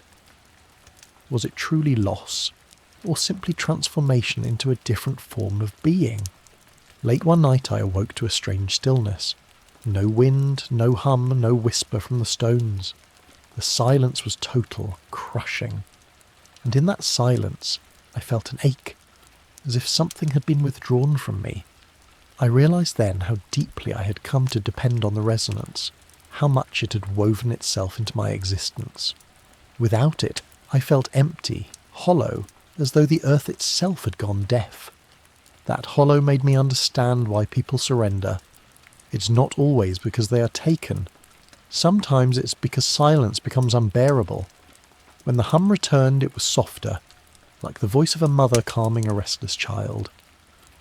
I sank into it, relieved, ashamed of my own dependence. But even in that shame, a darker question formed. What if this was not simply survival for the city? What if it was control, a slow reshaping of us until we cannot live without them? If so, then they do not need to force us. They need only to make silence unbearable until we choose their song ourselves. I began to watch the villagers more carefully. Their rituals, their offerings, their refusal to linger too long in the high places. They lived with the hum without surrendering, balance between acknowledgement and distance. Perhaps that was their wisdom. Not denial, not devotion, but survival by remaining incomplete. They gave enough to be left alone, but never enough to be claimed. Could I learn that balance, or had I already gone too far? The visions, the pull, the erosion of memory, all signs suggested I was already crossing, that balance was no longer an option. And if that was true, then the only choice left was not whether to surrender, but how. The clouds rolled in thick that evening, pressing against the terraces like a tide against shore. In their folds I saw again the faint outlines of towers and bridges closer than before. The air trembled with resonance, and for a heartbeat I thought I heard my own voice within it, stretched thin, blended with countless others. It terrified me, but it also comforted me, because if I was already part of the song, then perhaps I would not vanish alone. Still, the question would not release me. If I dissolve into their chorus, who will remember that I ever stood here, alone, asking these questions? And if no one remembers, then what separates me from the mist itself? The question clawed at me, cold and merciless. Memory is what makes us human, the line that binds past to present, that gives shape to identity. Without it, we are only movements in the air, as fleeting and nameless as clouds. And that, I feared, was precisely what the city above the clouds offered. Immortality not through remembrance, but through erasure. I tried to measure myself against the mist. Clouds drift without names, without purpose, and yet they persist endlessly, dissolving and reforming. Was that what awaited me? A life stripped of self but carried in the eternal circulation of the sky. It was a kind of survival, but not one I had ever sought. And still, as the hum of the stones rose in my chest, I could not deny its lure. To dissolve was to escape the burden of being known, of carrying a fragile self against the vastness of the world. The thought made me tremble because part of me wanted that escape. I wondered if that was how it began for the first of them, the ancient ones who left the valleys and built terraces in the thin air. Maybe they too grew weary of the weight of memory, of being bound to the fragile soil below. Maybe the clouds seemed like freedom, a place to shed names, histories, griefs, until nothing remained but song. The villagers said their ancestors warned against staring too long at the mist. They believed that when one gazes into it, the mist gazes back. That gaze does not see your body, but your memory, the very thread of who you are. The longer you linger, the more thread it takes, unravelling you until you're no longer yourself. I thought of how many hours I'd spent on these ridges, staring, listening. How many threads had already been pulled loose from me? I remembered the travellers who vanished, the ones who stepped willingly into the clouds. Their names lived in whispers, but their selves had become something else, woven into the endless resonance. It struck me with sudden clarity that this was not disappearance. It was recruitment. The city above the clouds was not content with memory alone. It was building itself from us layer upon layer, until the mist itself was saturated with human presence. Perhaps that was why it felt alive, because it was. That thought carried me into a deeper fear. What if they were not only sustaining themselves, but expanding? What if the reason their resonance still hums after centuries is because they are not fading but growing, absorbing more voices, more fragments, until their world does not just overlap with ours, it replaces it entirely? The shepherd had spoken of travellers stepping into the mist and never returning. But what if their vanishing was not loss, but construction?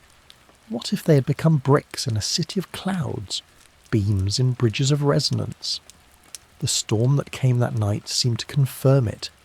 The thunder rolled not in chaotic bursts, but in strange rhythms, measured and deliberate, almost like drums. Lightning illuminated the clouds in geometric patterns, and for a fleeting instant I saw towers outlined in fire, vast and impossible. The city was not hidden. It was emerging, and every storm was its pulse, every cloud its breath.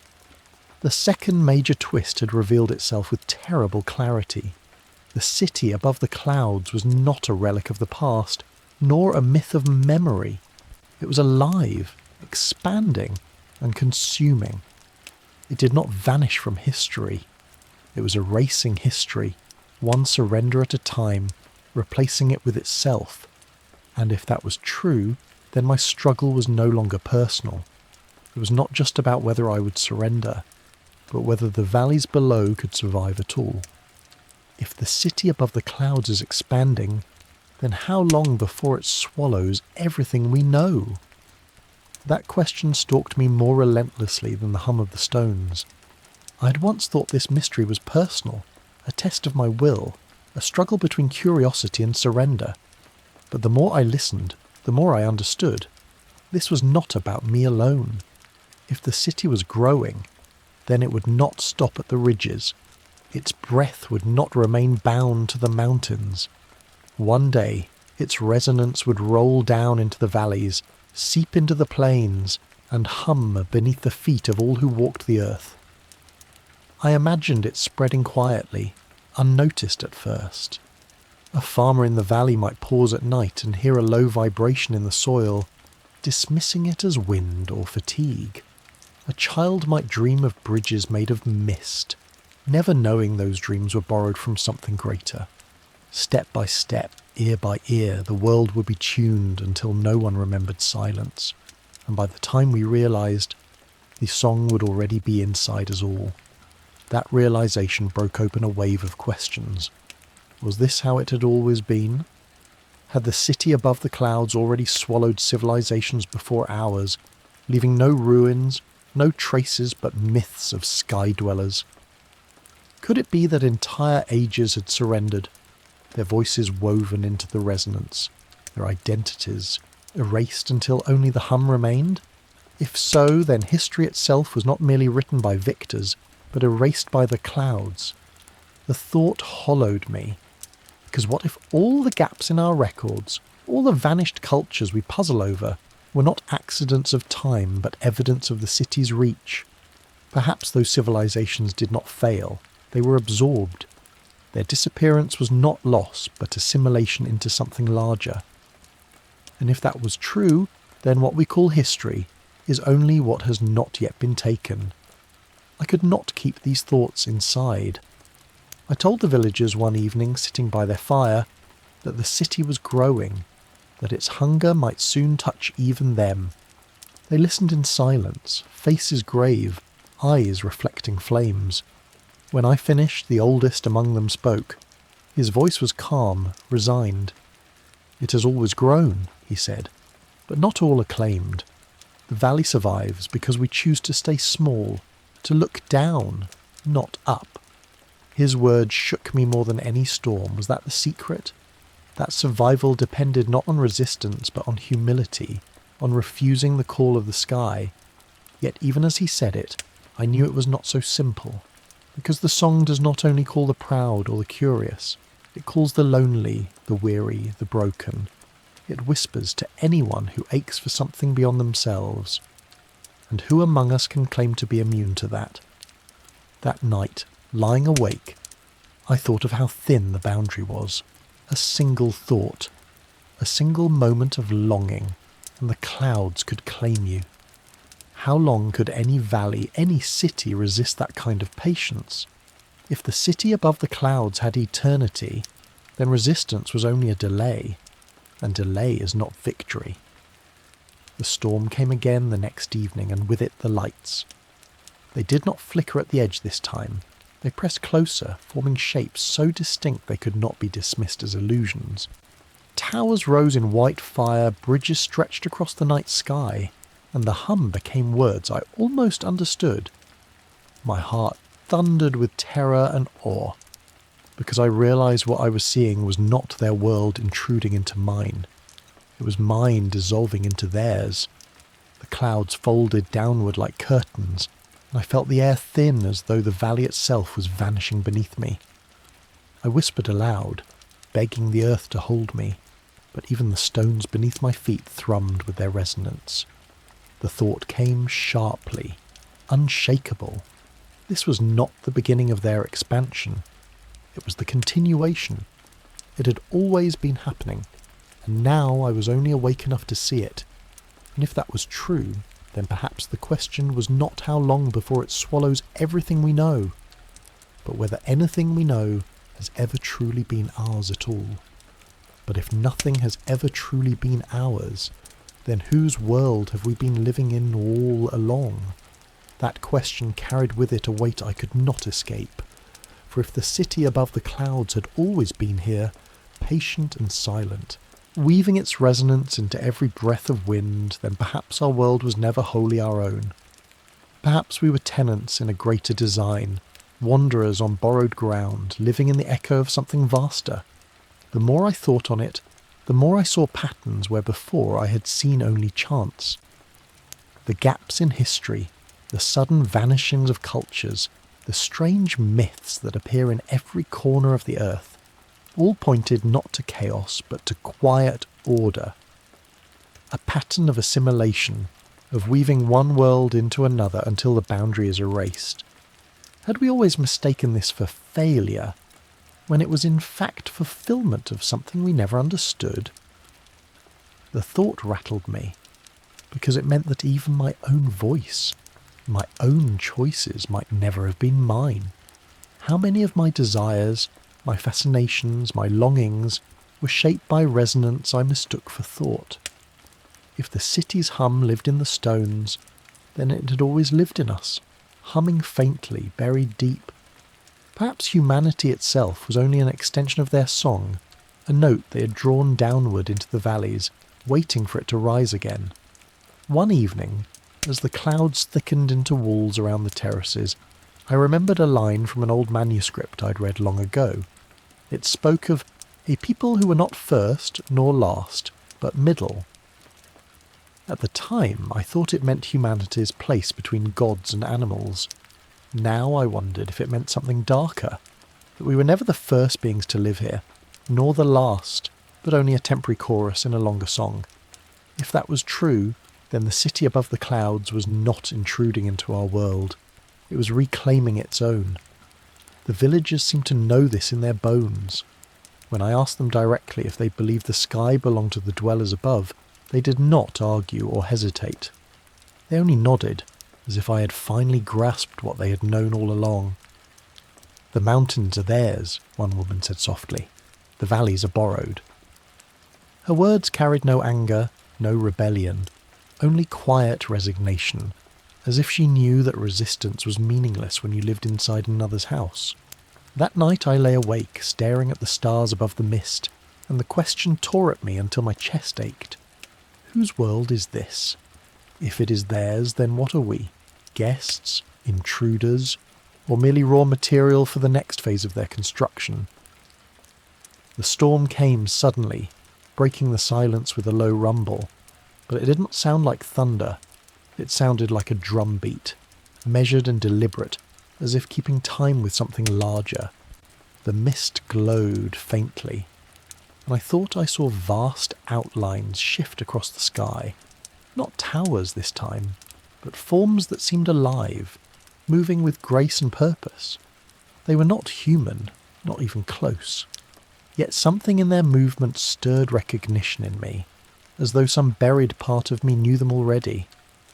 That recognition unsettled me most of all, because if I could recognize them, then perhaps it was not because they were alien. Perhaps it was because I was already part of them, shaped by their resonance since the beginning. If that was true, then our world had never belonged to us, not for a moment. We were born into theirs, blind to the hum until we learned to listen. And now, with the mist pressing closer, with the hum vibrating louder than ever, the truth was impossible to deny. The city above the clouds was not waiting to invade. It had already been here, always. The only illusion was our belief in separation. But if separation has always been the illusion, then what does it mean to finally see the world as it truly is? That question burned in me like a fever.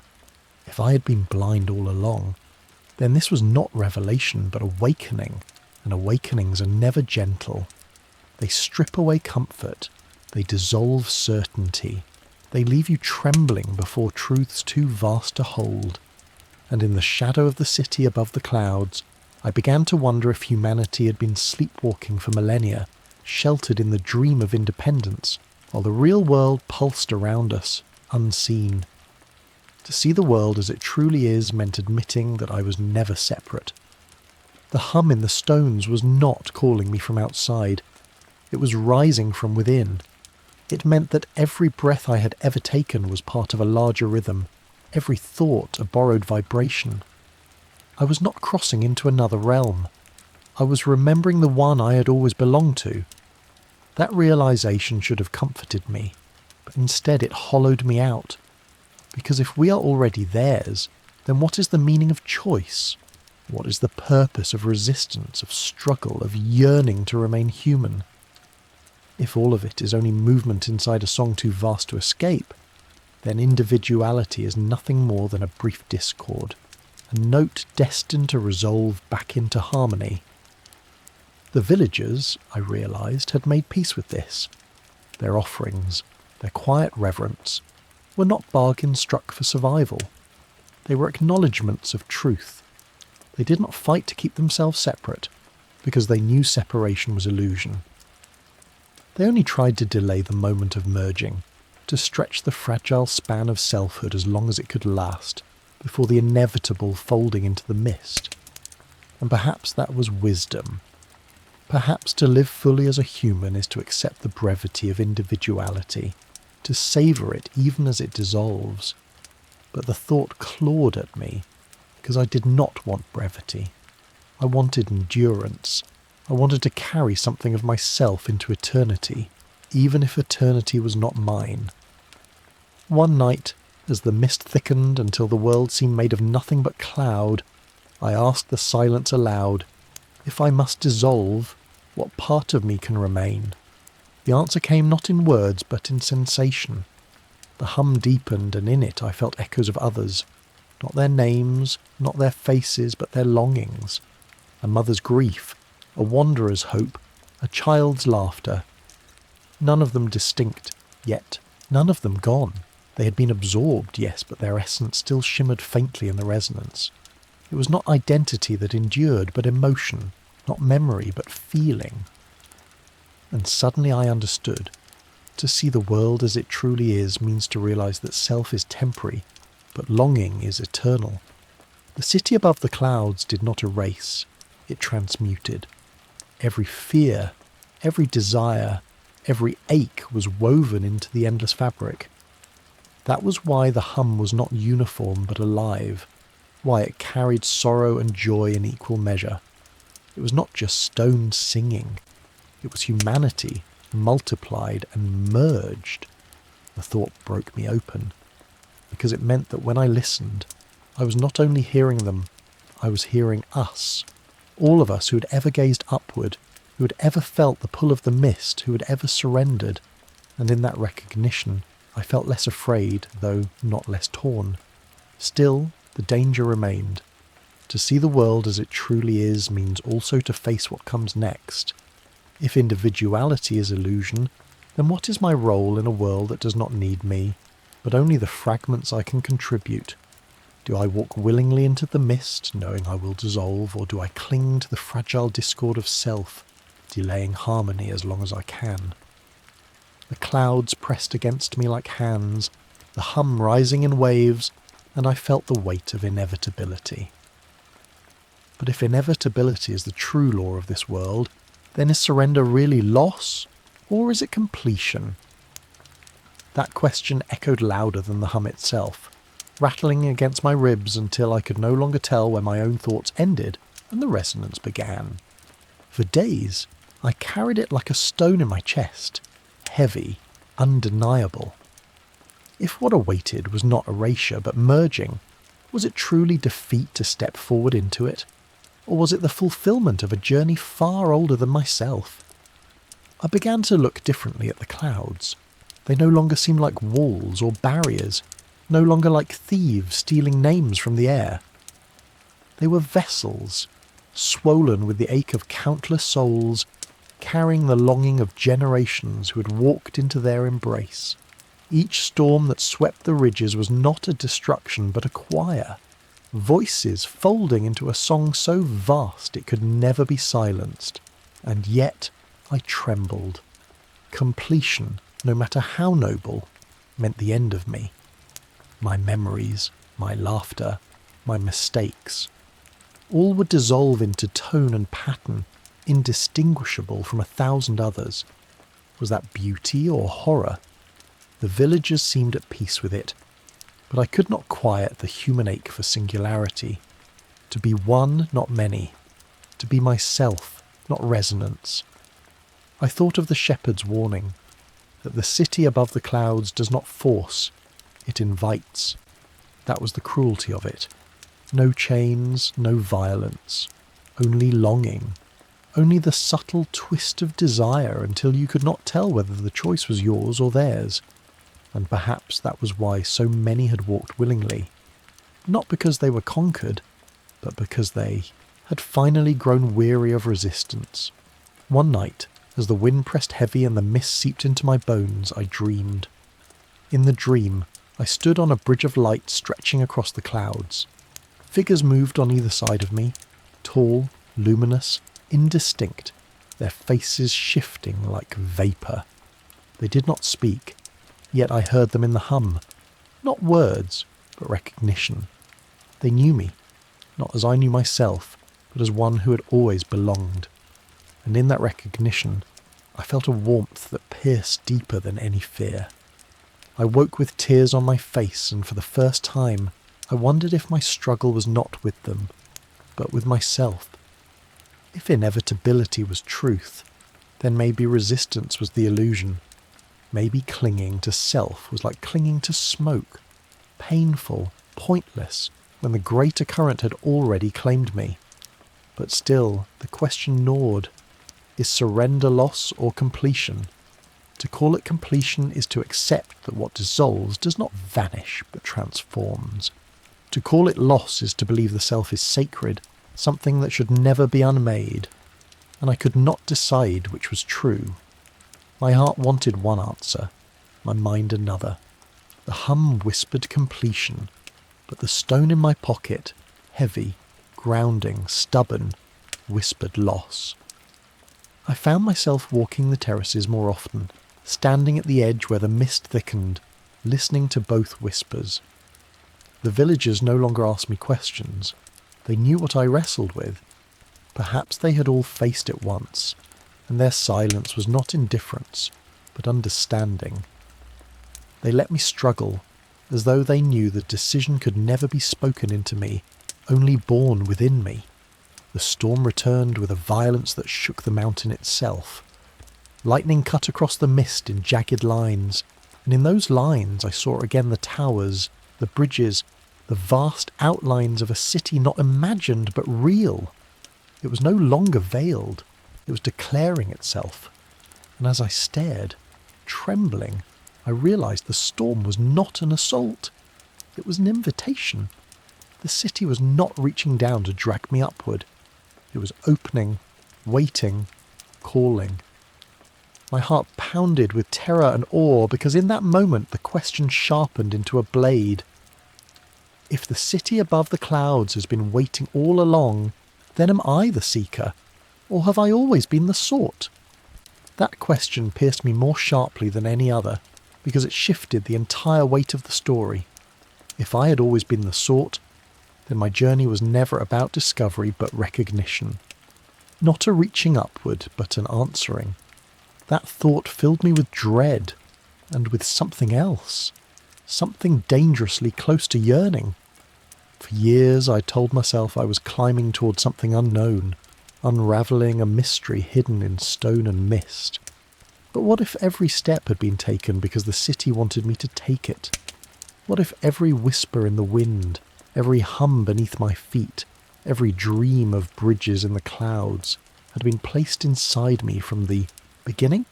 Then my agency was not agency at all. It was orchestration. I was not wandering freely. I was walking the path of a summons. I thought of the shepherd who told me the city does not force, it invites. But now I saw the cruelty of that truth more clearly. Invitation does not mean freedom if the longing to answer is already inside you, if the hum has been part of your heartbeat since birth. The choice is no choice when refusal feels like suffocation. The storm that night grew heavier still, the mist glowing until the sky seemed made of fire. I stood at the terrace edge, gripping the stone in my pocket, and the question roared again. Had I sought them, or had they always sought me? The answer, whispered from every gust, was both, because seeking and being sought were no different when the song was already within you. That realization broke me open. For the first time, I felt the hum not as an intrusion but as recognition. It did not sound foreign anymore. It was the rhythm of my veins, the echo of my breath, the unspoken language of my bones. I had spent my life calling it mystery, but it was familiarity. I had never been apart from it. I had only been deaf. The villagers must have known this too, though they never spoke it aloud. Their silence was not only resignation, but reverence. They had accepted that they were both the keepers and the kept, the wanderers and the gathered. They knew the city above the clouds was not distant but intimate, closer than thought, closer than flesh. Still, the human ache clung to me. Because if I was always the sort, then what of my selfhood? What of my laughter, my grief, the fragile story of my own life? Did it matter, or was it only kindling for a fire too vast to care? To be sought by something eternal may sound like honour, but it also means surrendering every fragile shard of uniqueness. The storm cracked open with lightning, and in that light I saw the outlines again. Towers, vast and luminous, bridges like ribs of fire. But this time I did not see them as separate structures. I saw them as extensions of the hum itself, physical expressions of resonance. The city was not stone and mortar, but vibration given form, a dwelling built not with hands but with frequency. And if that was true, then its seeking was not pursuit. It was resonance, recognizing resonance, tone answering tone. The wind pressed hard against me, nearly lifting me from the terrace. My heart thundered, and in that thunder I felt both terror and recognition. Perhaps this was the truth. We're not seekers or sought. We are echoes, and echoes always return to their source. The mist swelled upward, curling around me, and I knew I stood at the edge of decision. Not whether to resist or surrender, but whether to name it loss or fulfillment. And if echoes always return to their source, then perhaps the question was never whether I belonged, but whether I could bear to remember that I always had. That thought settled on me, with the weight of inevitability. It was not about choice anymore, not even about surrender. It was about remembrance, about daring to look at the truth without flinching. I had always belonged. We all had. The city above the clouds was not calling us to join it, but to awaken to what we already were. I tried to test this revelation against the simplest of things. I placed my hand on the stone terrace, cold and damp with mist, and waited. Beneath my skin, the vibration pulsed steady, ancient. It did not answer me because I asked. It had always been there, long before I noticed. When I pulled my hand back, I realized the hum had not left me. It was still inside, resonating. The terrace had only reminded me. That realization tore open a darker truth. If we had always been part of it, then how much of our history, our striving, our wars and griefs were shaped not by free will, but by the current of this resonance? Perhaps civilizations did not rise and fall randomly. Perhaps their cycles followed the same pattern of the mist, drifting upward to merge, downward to scatter. Every age repeating, every people echoing. If so, then humanity's story was not unique. It was harmonic. The villagers knew this. I was sure of it now. Their silence, their offerings, their patient acceptance. They were not acts of blind faith, but acknowledgements of rhythm. They had learned to move in step with it, to stop mistaking it for intrusion. To them, the city above the clouds was not another worldly kingdom, but the spine of existence itself. And I, trembling on the edge of revelation, could not decide whether to find comfort or despair in that truth. Comfort, because it meant nothing was ever truly lost, all dissolved into resonance. Despair, because it meant individuality was always fleeting, always destined to fade into something larger. What did my own story mean, if it was never more than a brief vibration in the endless chord? Yet as I wrestled, a strange peace pressed against me. I remembered again the dream of the bridge of light, the luminous figures that seemed to know me. Perhaps they did not know me as I knew myself, with all the fragile scaffolding of name and memory. Perhaps they knew the deeper note beneath, the one that had always been theirs as much as mine. And perhaps that was enough. Still, the ache of humanity clung to me. To dissolve meant to relinquish control, to accept that my choices had always been shaped by a song too vast to escape. But maybe freedom was never about escaping the song. Maybe freedom was learning to sing within it, to let my note ring as clear as it could before merging. The storm outside raged harder, lightning peeling the mist in jagged seams. And in those brief illuminations, I no longer saw a city apart from me. I saw a reflection of the structure within myself. Arches of bone, currents of blood, sparks of thought. The towers and bridges were not alien. They were mirrors. To fear them was to fear my own, nature. And yet, I trembled still, because to embrace them meant to accept what I had always denied. That I was not an outsider, not a wanderer, but an echo returning to its source. The hum grew louder that night, so loud it seemed to hollow me out from within. I pressed the stone in my pocket hard against my palm, grounding myself, but even it thrummed with the same vibration. There was no outside, no anchor, only resonance. The question no longer was whether I belonged, but whether I could bear to remember. And if remembering is the final threshold, then what waits on the other side of memory? Revelation or obliteration? The question gnawed at me through the storm, as though the thunder itself demanded an answer. I closed my eyes, and in the dark behind my eyelids the hum became more than sound. It was vision, memory, pulse. It was not just the rhythm of the stones or the clouds, it was the rhythm of everything. I saw the first people who built terraces into the sky. Their hands carving stone not from ambition but from recognition. They had heard the hum, and instead of resisting it, they shaped their world in harmony with it.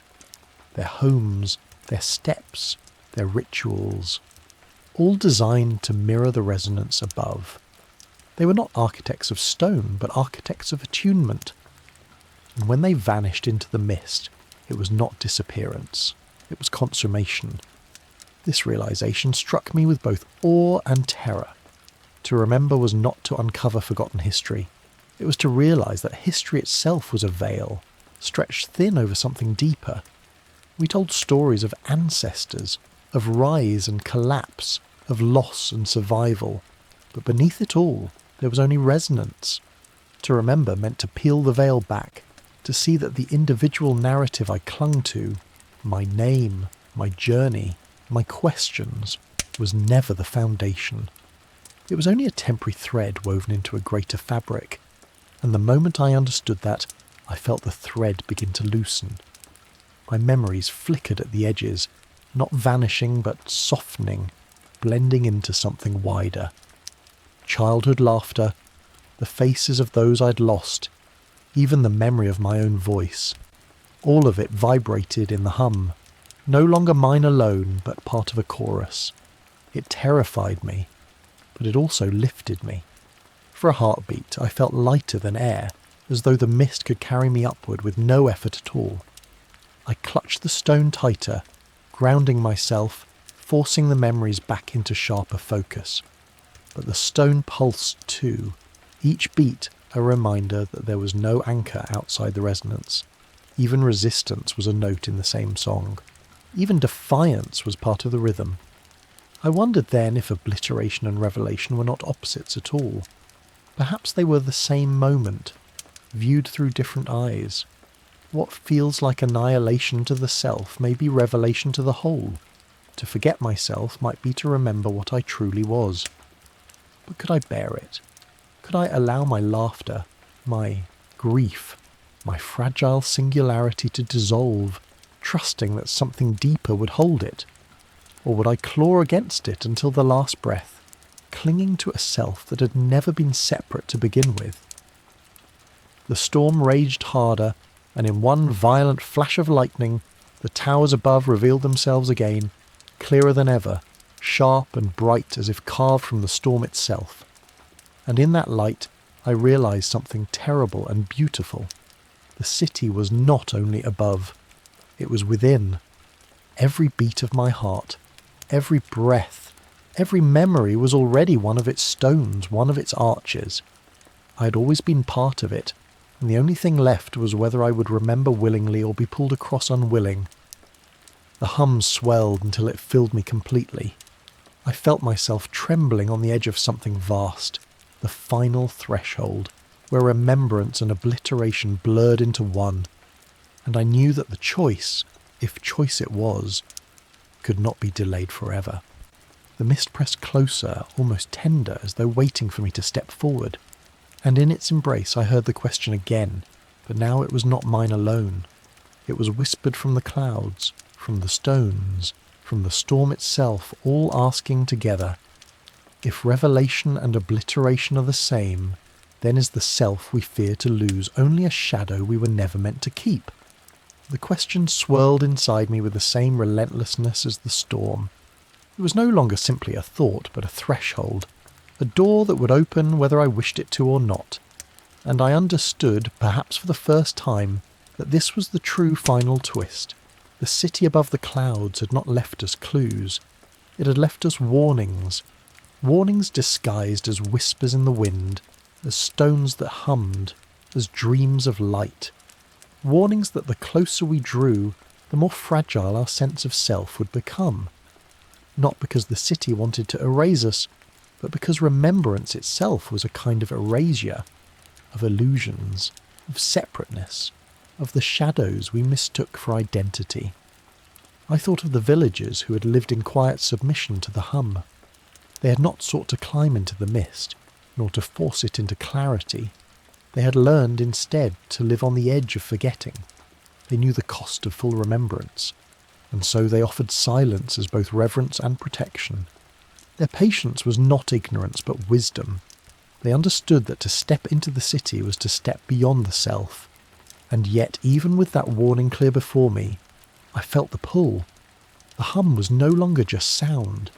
It was hunger, it was longing, it was recognition so deep it shook me apart. To resist it felt like refusing to breathe. To yield felt like dissolving into light. I tried to anchor myself in memory, in the faces of those I had loved, in the fragile story of my own path. But even those images shimmered now, fragile as reflections on water. Were they ever mine, or had they always belonged to the resonance? If every life is a note, then perhaps the song had only lent me these faces, these loves, to play my part. Perhaps individuality was never ownership, only participation. The storm broke in a single violent roar, thunder splitting the sky so wide the towers above were revealed in full clarity. They stood not as ruins, not as myths, but as living light. Vast bridges stretching into the endless mist, their arches pulsing like veins of fire. And in that instant I knew the city was not waiting to be found. It was waiting to be remembered. The stone in my hand burned with vibration. I pressed it to my chest and the hum surged into me, flooding every corner of my being. I felt myself unravel, not as destruction but as recognition. My heartbeat synchronized with the rhythm above until I could no longer tell where I ended and the city began. This was the final warning.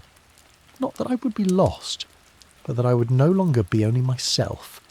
To step forward was to accept that my story was not mine alone. It belonged to something far older, something that had sung me into being only to sing me back again. I stood trembling on the terrace, the mist coiling like arms around me, and the choice loomed as vast as the towers themselves. To remain was to live with the ache of separation. To step forward was to dissolve into the song that had always been mine. The hum rose higher, a tide that could not be resisted, and in its crescendo I realized the city had never been hidden above the clouds. It was within me all along, waiting for the moment I would stop clinging to shadows and dare to remember. They hadn't left us clues. They'd left us warnings, and now I had to decide whether to heed them or to step into the resonance that had always claimed me. The weight of that choice pressed harder than the storm, harder than the stone humming in my hand. It was no longer a question of discovery, it was a question of surrender. The city above the clouds did not exist to be conquered, studied, or even worshipped. It existed as a mirror, a reminder that the boundaries I had trusted were never real. For a long time I simply stood in the mist, the thunder rolling like the heartbeat of the world. I thought of humanity, of the endless striving to build towers, to write histories, to shape identities as though they could last forever. But here, in the presence of resonance, those efforts seemed like children's drawings etched in sand before the tide. We believed ourselves to be builders, but perhaps we were always echoes. Our cities, our songs, even our griefs, just temporary chords in a vast and unending harmony. And still part of me resisted, not because I feared being lost, but because I cherished the smallness of individuality, the laughter of a single friend, the warmth of a single fire, the tenderness of a single hand pressed to mine. Could resonance hold those things? Could the infinite remember the fragile beauty of the finite? Or were such moments meant only to vanish, like sparks carried away on the wind? Perhaps that was the heart of the warning. Not that the city would erase us, but that we would struggle to let go of what never truly belonged to us in the first place. The pain was not in the dissolving. The pain was in the clinging. I closed my eyes and breathed deeply, letting the hum fill me again. For an instant I imagined the countless others who had stood here before me. They too must have felt the storm inside. They too must have trembled on the edge of remembrance. Some turned back, carrying silence with them into their villages and lives. Others stepped forward, surrendering their shadows to the light. Neither path was wrong. Both were necessary, for the song needed echoes as much as it needed chords. And so, perhaps the warning was not only for me, perhaps it was for us all. Humanity endlessly seeking to rise, endlessly fearing to fall. We build cities on earth, reaching for heavens, never realizing the true city has always been woven through us. What we call ambition may simply be memory. What we call progress may simply be return. The storm softened. The lightning faded into a dim silver glow that seemed to rise from the mist itself. The towers above shimmered, then thinned, until they looked less like structures and more like reflections, not solid, but luminous, like the afterimage of a dream. And I understood then that the city was never separate from the clouds, nor from me. It was a shape the resonance took when we were ready to see it. I whispered to the mist, not in demand, but in acknowledgement. I remember. And though my voice was only a thread, the hum folded around it, carrying it upward, outward, endlessly. For the first time, I did not resist. For the first time, I felt not fear, but release. As I turned back toward the village, the stone in my hand grew quiet, no longer vibrating. It had never been a key, only a reminder. The real key had always been within me, and though my steps were heavy, I knew I carried the resonance now, not as a burden, but as truth. What lay beyond memory, beyond surrender, I did not yet know, but I no longer believed the question could be answered with certainty. It was not an answer to be found. It was a threshold to be crossed. And if every threshold is simply another echo of the first, then perhaps the city above the clouds was never waiting for us to find it, but for us to remember we had never left. That thought lingered as the storm finally broke into calm, the mist thinning to reveal only the silent mountains beneath. The towers faded into memory, yet their presence clung to me like breath that could not be exhaled.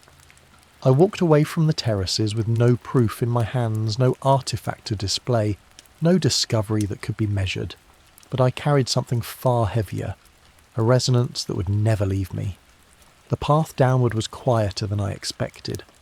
The storm had scrubbed the sky clean, leaving stars sharp and endless above.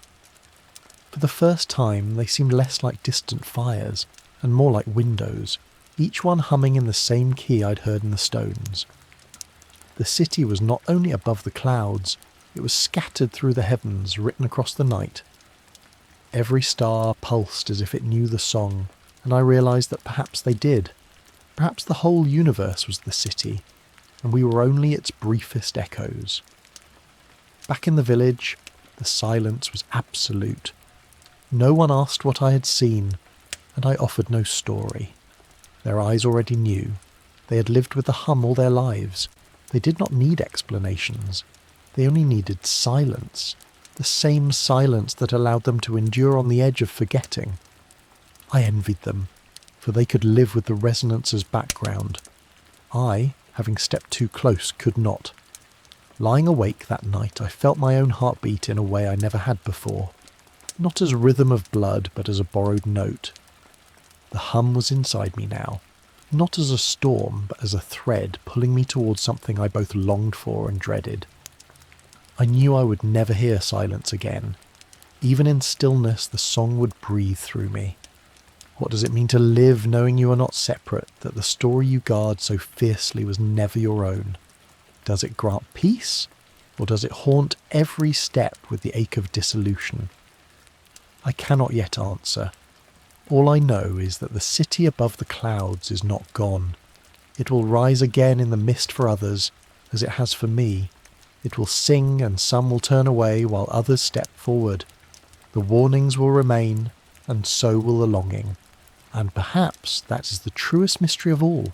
The city does not demand to be found, yet it waits for us in every breath, in every storm, in every memory we mistake as ours alone. It asks us not to conquer, not to worship, but to remember, and in remembering, to let go. If they lived above the clouds, then where are they now? Do they still watch us from the mist, waiting for us to hear the song they left behind? Or have they dissolved so completely into the resonance that even asking where is meaningless? Could it be that we ourselves are their return, carrying fragments of their memory in our restless reaching for the sky? And if so, how many more echoes must sound before we too surrender to the song? Share your thoughts below, and if you're new here, subscribe to Planet Echoes so you don't miss the next mystery that waits just beyond the veil of memory.